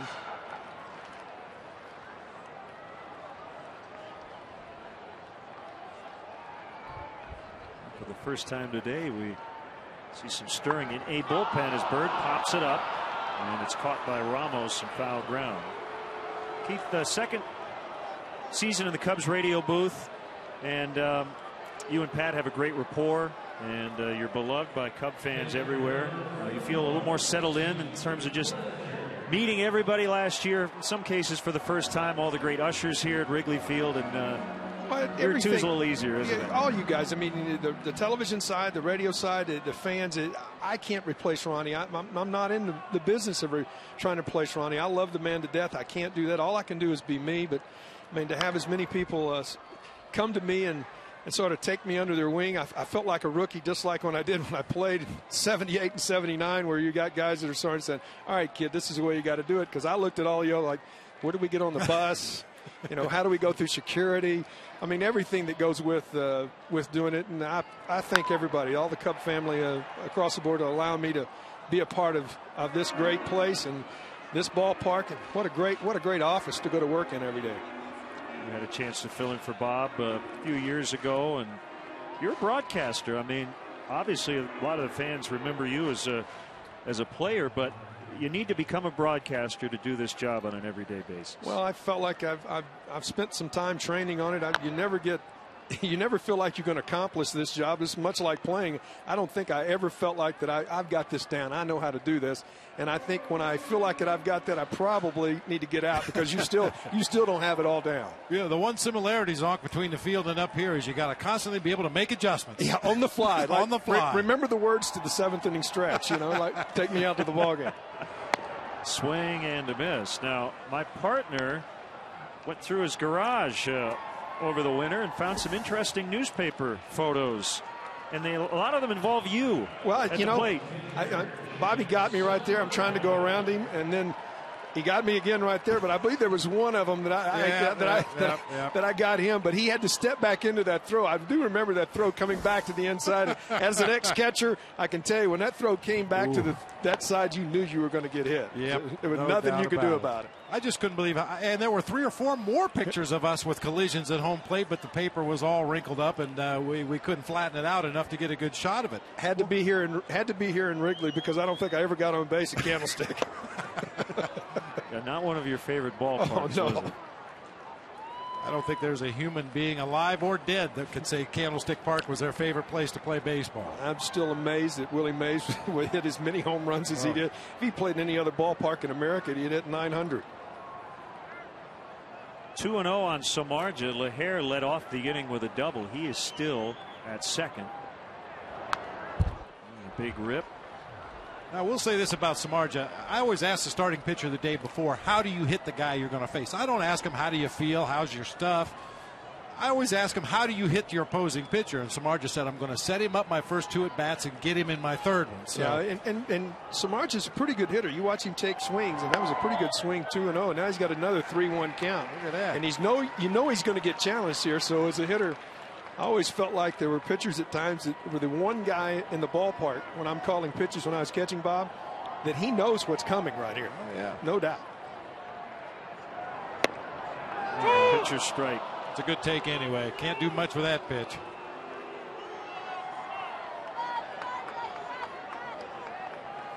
Jeff will pitch into the 8th today, and maybe beyond. Now, that is one way to get past some of the bullpen troubles, is to have starters be a little more efficient and take a little of the pressure off. Yeah, I was spending some time with Pat talking early in the game. In today's game as a manager for Dale, he's got to look at how he piecemeals his bullpen, because Woody not available, he's going to take a left and a righty to try to get through, and I'm sure Marmol will have to be the guy at the end. An infield pop up. Zonk, we will let you head back to the radio side. Always a pleasure as we go down memory lane. Thanks, guys.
the Cubs with a lead in the 8th. Cubs baseball on WGN Sports, produced by Mark Brady. Our director is Skip Ellison. Our associate producer is Doug Stanton. Our stage manager in the booth, Paula Ostroba. Executive producer of WGN Sports, Bob Borwald. The vice president, general manager of WGN Television is Marty Wilkie. And thanks, as always, to our wonderful home crew. Jeff Samardzija into the 8th. Has been outstanding. I got the goose egg in the one column you really like to see. It has not issued a base on balls in this game. Hasn't even come close.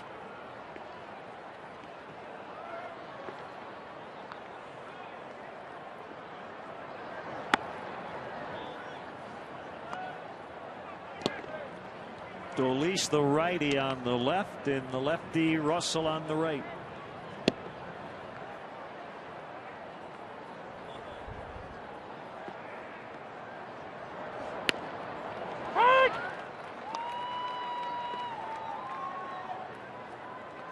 Wild one in Cincinnati today as the Reds got off to an early 3-0 lead.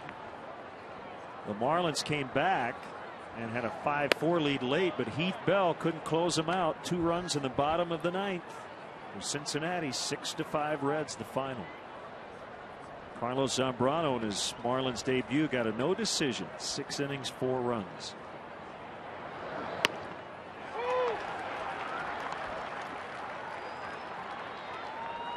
Two.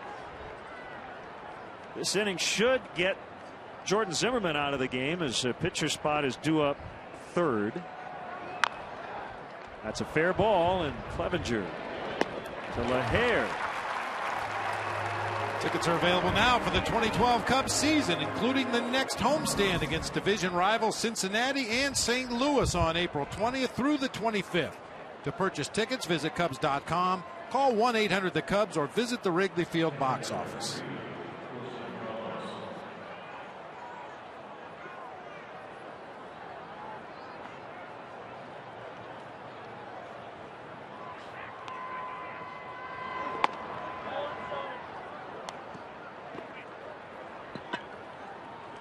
Uh-oh, you know who is on deck? Chad Tracy, the former Cub, who's come up with 2 huge hits late for the Nationals. Samardzija would certainly rather face him with nobody on.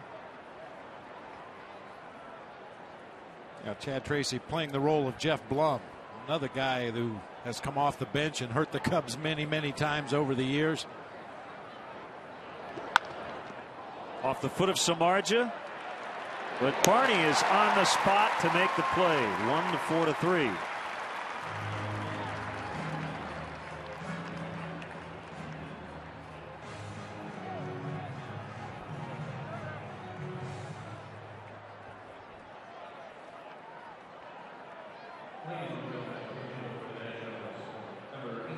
Yesterday, Tracy with a go-ahead pinch hit 2-run single off Carlos Marmol in the 8th.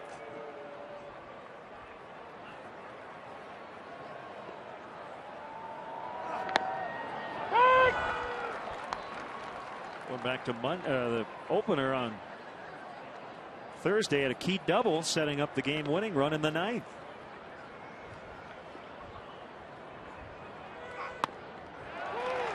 Oh, 2 on him. Well, a lot of tailing action on that fastball at 97. Started inside the outside corner and moved off the plate away. Tracy could not check.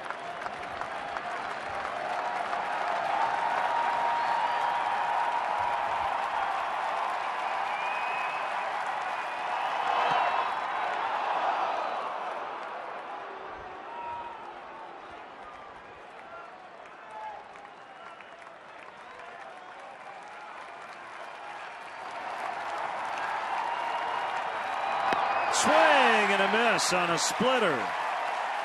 Strikeout number 7 for Samardzija. He's through 8. The Cubs lead 2-1.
Are back on WGN Tuesday against the Knicks. Tune in at 8 for the Bullseye, followed by tip-off at 8:30. Knicks with an overtime win today over the Bulls, who will look for some revenge at the UC. Ryan Matthews got the win yesterday, and he's trying to keep the Cubs right where they are at 2. Top of the order, starting with DeJesus, who's 0 for 3, squares to bunt. 1 ball, no strikes. Nationals will have the top of their lineup in the 9th.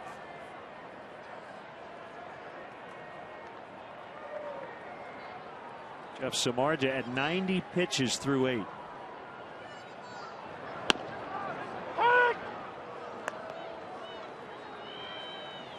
And for me, Len, I don't even think there's a question whether you send him back out there for the 9th. He's been very efficient with his pitches. He seems to be in a great rhythm. He's not laboring with his mechanics, and Nationals don't look like they have any better beat on him now than they did at the beginning of the game. Breaking ball strike. 1-2.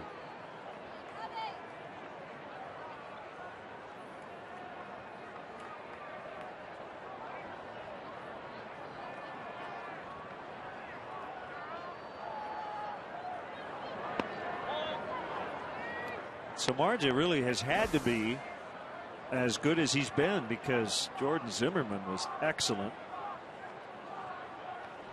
as he went 7 innings and threw just 80 pitches.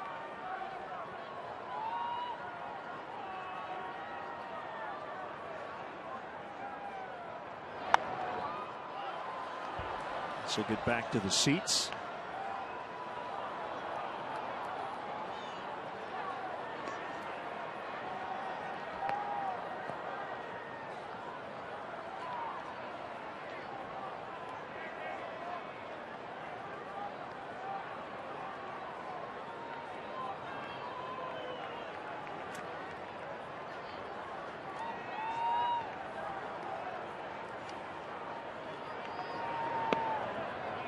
Break up the Orioles. They're 3-0, a 3-1 win over the Twins today. Jason Hamill, 8 innings, 2 hits, 1 run. He got the win.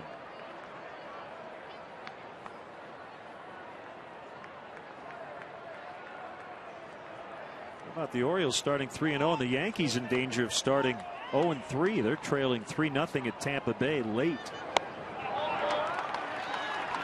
Ball 4, DeJesus is on. Let's step aside and see what's coming up on WGN.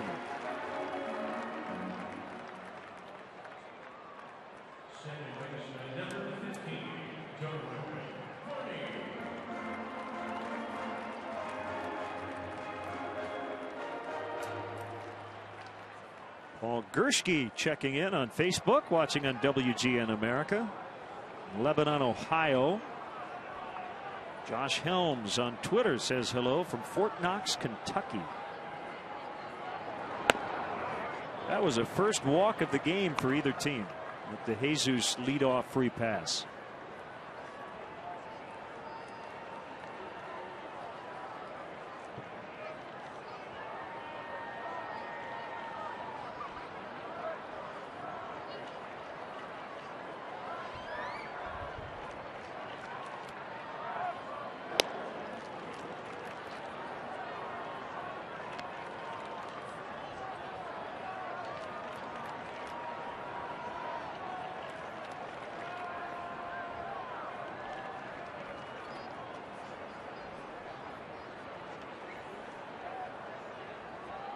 There he goes.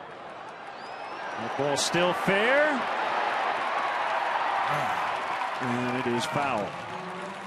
That was almost a thing of beauty. A little hit and run right there. Darwin Barney got a pitch he couldn't do too much with. Just kind of smothered it at home plate, and as it trickled down that third baseline, it looked like it was going to go for an infield hit.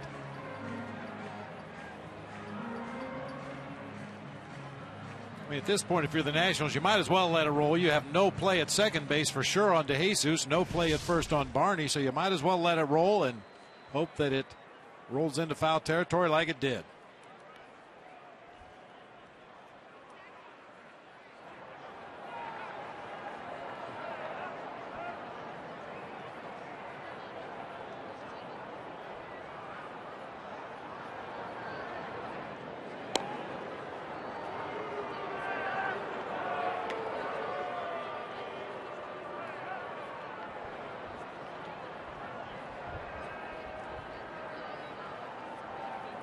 Len, even though it's only the third game of the regular season, we saw a lot of baseball down in the Cactus League. And when you see a team in what you would consider a quote-unquote normal alignment, it almost looked like they're playing out of position. Jesus running again, and Nady will make the catch. David's got to come around second, retag the bag, and he will get back as there was just a slight fumble of the ball by Desmond, the relay man. So he didn't even make a throw. Jesus needs a couple seconds.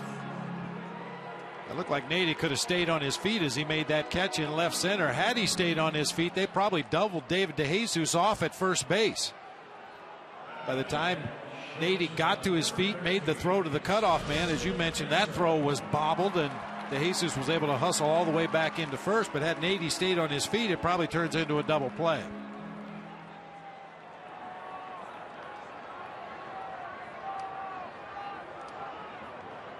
Castro has lined out twice, has singled, stolen a base, and scored a run. And just to finish the point about defenders looking like they're out of position when they're playing quote unquote in a normal position. And with Ryan Zimmerman as close as he is to the third baseline, and he's not protecting the line by any stretch of the imagination, but it still looks like there's a huge hole on that left side of the infield with Desmond cheating up the middle of the field and shallow at double play depth.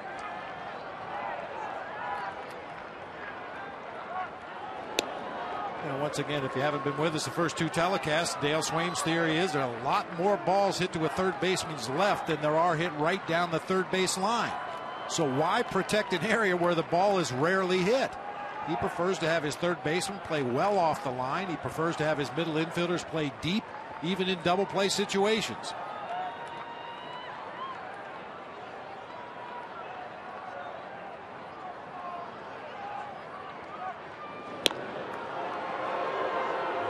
He's really keeping a close watch on DeJesus.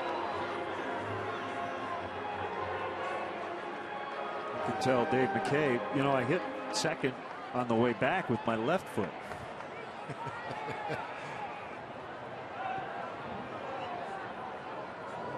So if you do the mirror image, that's the right foot, the correct foot, I should say. Castro out into left center. Nady won't catch this one, and DeJesus will be sent around third. He will score, and it's 3-1.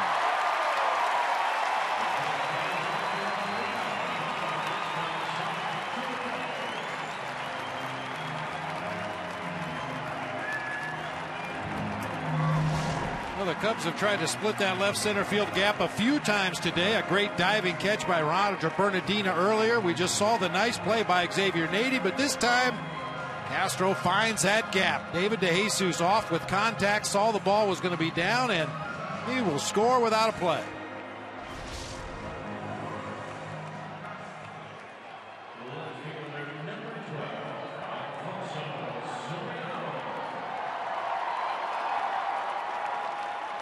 Steve McCaddy, the pitching coach, is heading out. Sean Burnett has gotten up in their bullpen.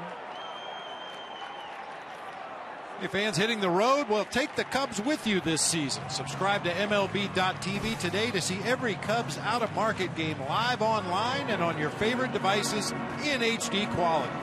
Visit Cubs.com to order and get more details. MLB.tv, baseball everywhere.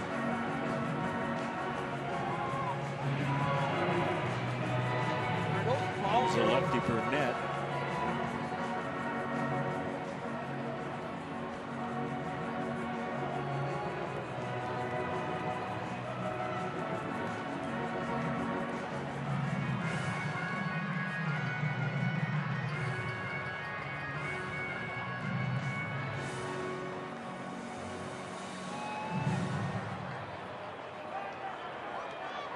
Soriano with go-ahead RBIs in the fourth and the sixth.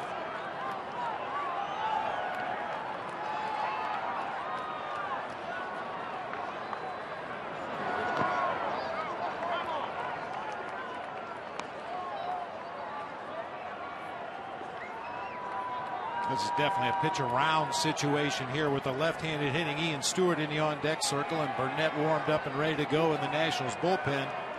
You'd expect to see a steady stream of breaking balls in the dirt, low and away, maybe some elevated fastballs. I don't think the Nationals care if they walk Soriano here. Another slider just drops down low below the knees.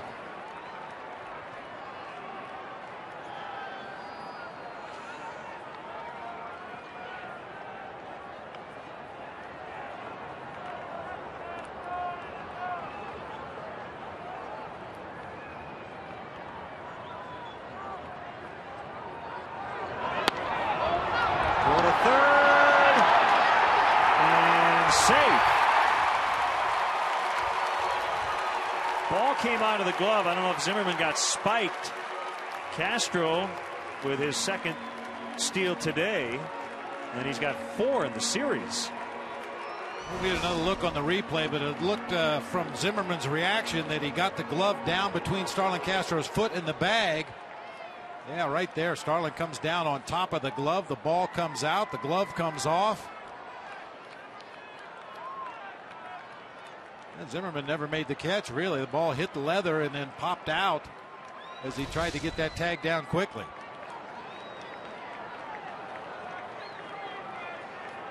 They're going to go ahead and intentionally walk Soriano. Possibly set up that lefty-lefty matchup we talked about.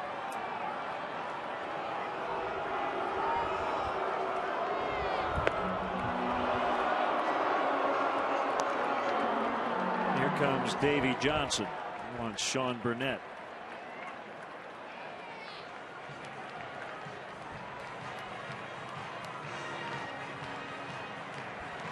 Well, run in. The Cubs have runners at the corners.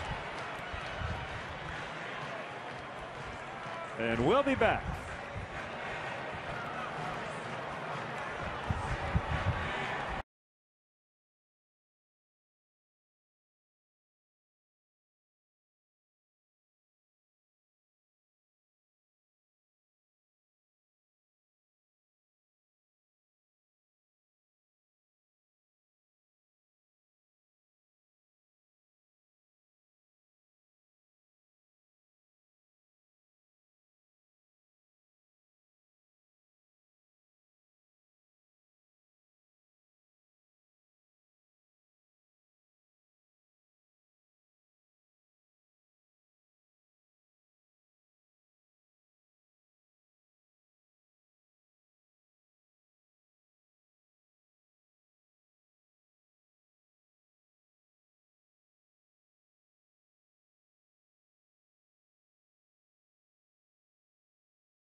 Cubs Corner presented by Wintrust Community Banks. The first Cubs Corner event of the season is this Tuesday, April 10th at Wildfire in downtown Chicago.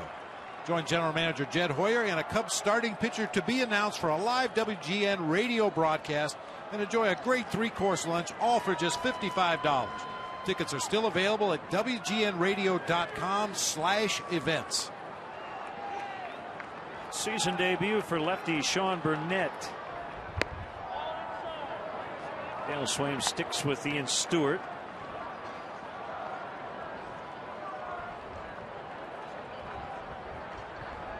Some may say, well, why don't you go with a Jeff Baker or one of your righties off the bench? Well, the Cubs lead this game. You want your best defensive third baseman in the game in the ninth. That is that guy.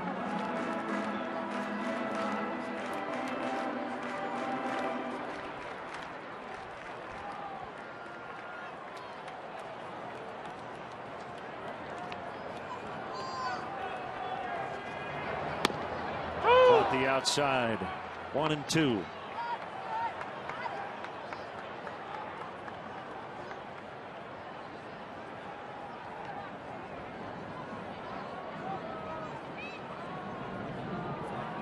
First outing for Burnett since Tuesday against Boston. Spring training game. Base hit rolled up the middle on a 1-2 pitch to make it 4-1. Castro scores. Soriano to third. First RBI of the year for Ian Stewart.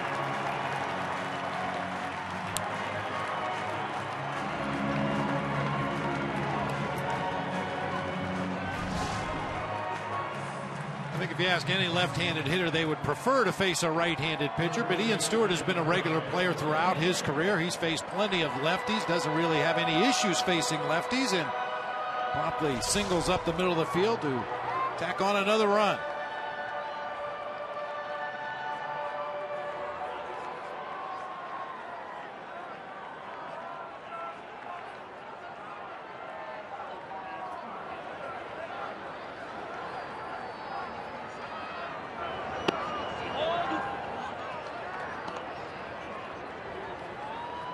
That breathing room we were talking about. Cubs tacking on with 2 here in the 8th.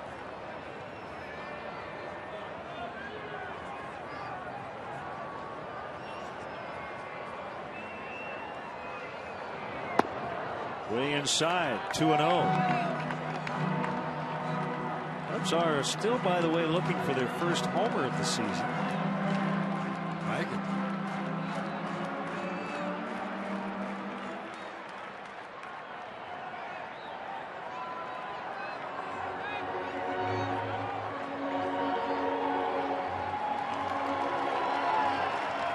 Nice hand for Dave McKay. Grabbing at debris.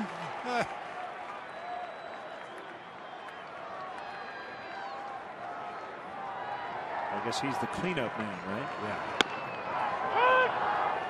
2-1.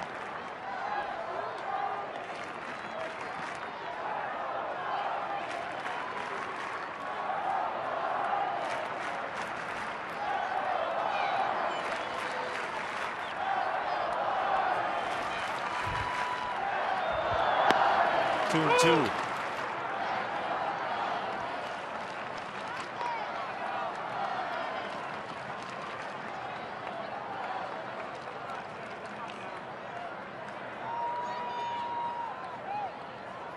And LaHare getting a chance to play every day for the first time in his career. Swing and a miss. 2 outs, and it's Marlon Byrd.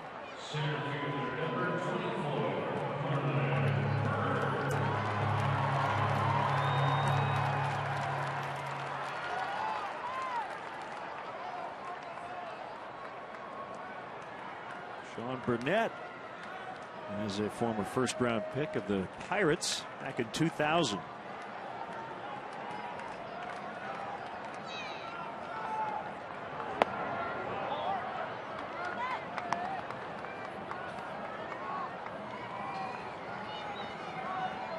The Marlon Byrd should happen to fall behind in the count. It wouldn't surprise me to see a little trickery on the bases. We've seen the Cubs use the delayed steal in first and third situations down in the Cactus League. Knocked down by Burnett, and he'll have time to get the out. The Cubs get 2 runs. We'll go to the 9th inning. Samardzija back to the mound. It's 4-1.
from their starters last year.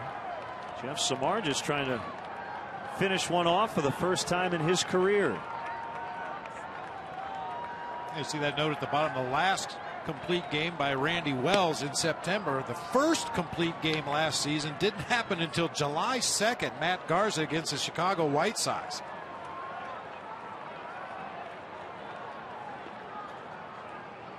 Working with a 3-run cushion, and a strike called on Desmond.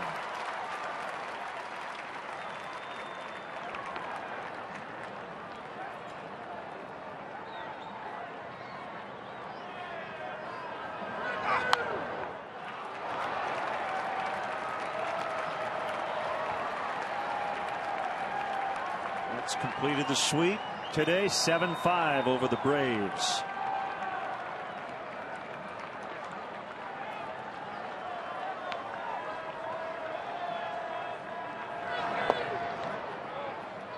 Frank Francisco saved all 3 games of that series for the Mets.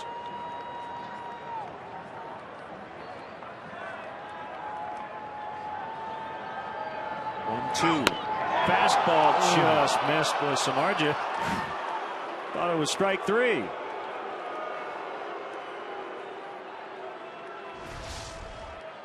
And when you see a starting pitcher question a call like that this late in the ball game, it tells you that he's been getting that pitch all afternoon, and all of a sudden the zone gets a little bit smaller. And now Steve Clevenger is going to give Jeff just a moment to gather his thoughts out there on the mound before making this 2-2 pitch.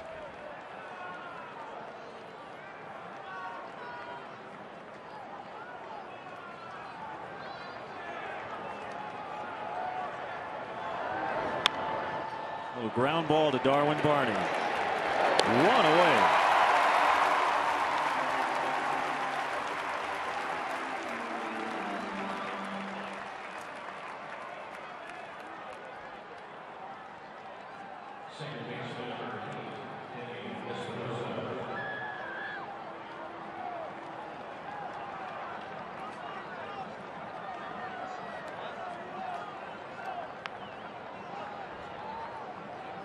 I think probably the hardest thing for Jeff Samardzija right now is not to get too far ahead of himself. Just take it one pitch at a time, one batter at a time.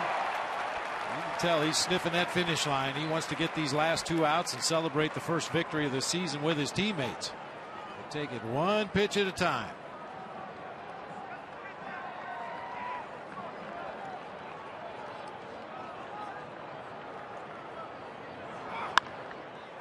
Oh, 2, 97 on that fastball as we sit here in the 9th. We talked about it earlier, pacing himself, and would he have any gas left in the tank? Yeah, he's got plenty of gas. He's one of those hybrids. He pitched the first 3 innings on electricity only.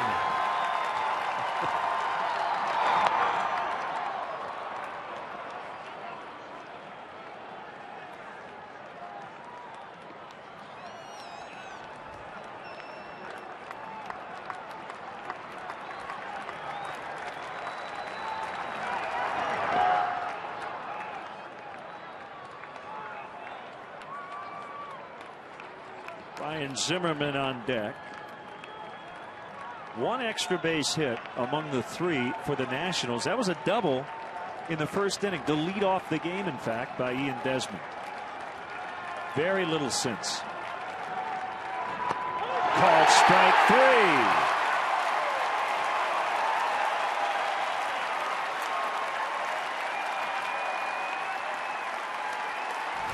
Little finesse from a power pitcher. That's a backdoor slider, close enough to the outside corner that time to get the call from Doug Eddings. He has doubled up on his previous career high in terms of strikeouts. 8 of them.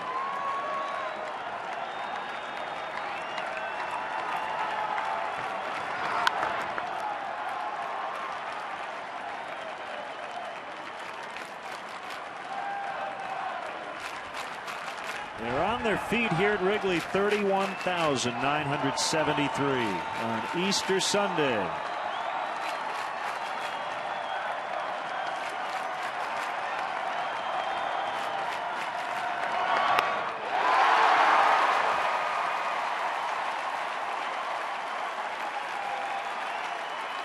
last Cub to throw a complete game in April was Mark Pryor in 2003. He's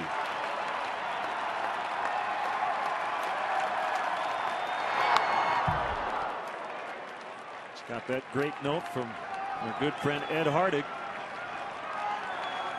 In a long time.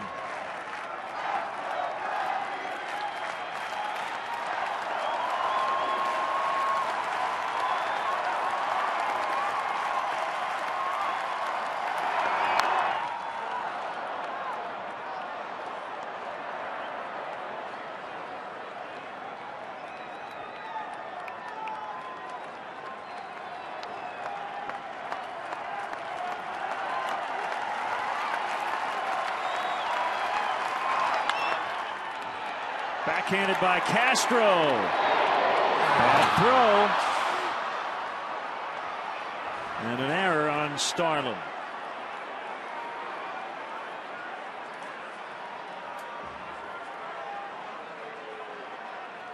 That's one of those plays we talk an awful lot about Starlin Castro and fielding in rhythm. Kind of got caught in between there, had to shuffle his feet a little bit, never really got into a good throwing position, and fires a sinker across the diamond. Brian LaHare cannot handle it.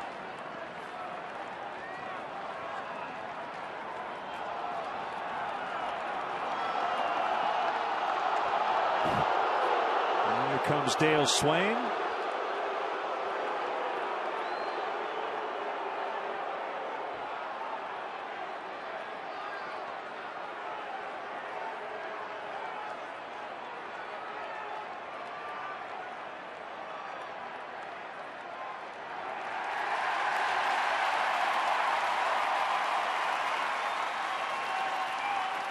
So it'll be Samardzija against LaRoche. Tying run now on deck in Jason Worth.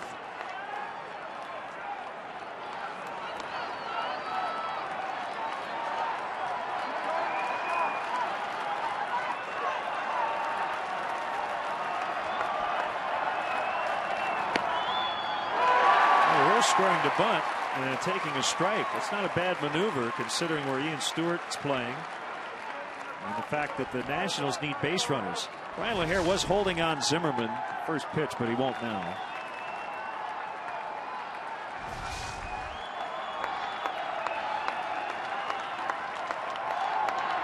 Zimmerman will take second. He will not get a stolen base. Boy, key to any pitcher's success is jumping ahead in the count, and of the 31 hitters that Jeff Samardzija's faced today, he's thrown strike one to 25 of them. Tremendous.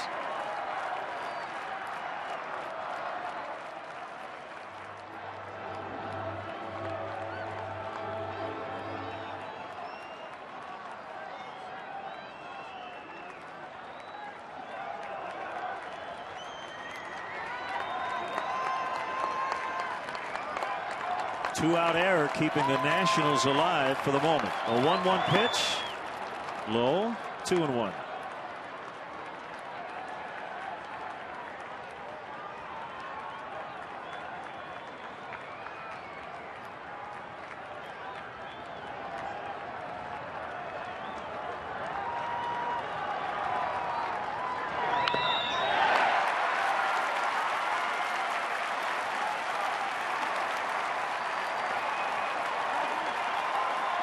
Throwing pretty hard as he nears 110 pitches.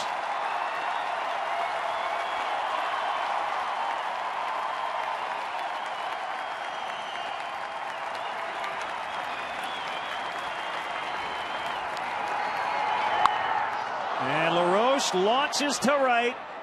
Gone. A line shot home run to make it 4-3.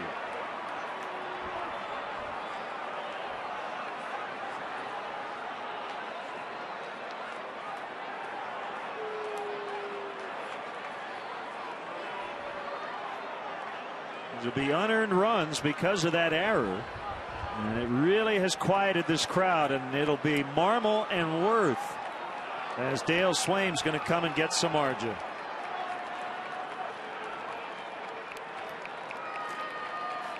That's too bad. What a tremendous outing by Jeff Samardzija today. Tried to sneak that one last fastball by Adam LaRoche.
As Carlos Marmol trying to get that elusive 27th out.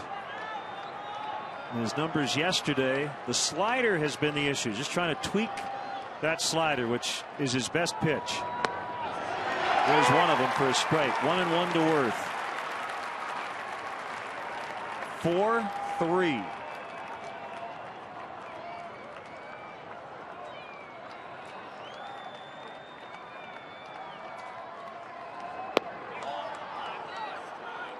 Worth able to lay off that pitch. Xavier Nady is on deck.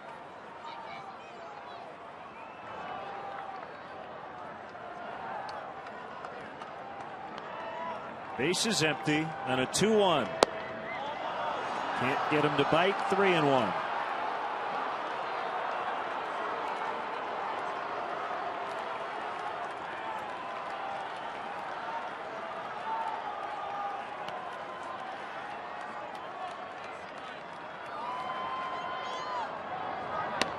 And ball 4. I talked to Carlos today, Bob. You know, he says my arms feels good. I'm confident. And just little tweaks, but as you know, the littlest things can sometimes get you all out of whack. And Carlos's mechanics are unorthodox, to say the least. Very tough to consistently repeat his delivery, to consistently get his arm in the same slot on every pitch.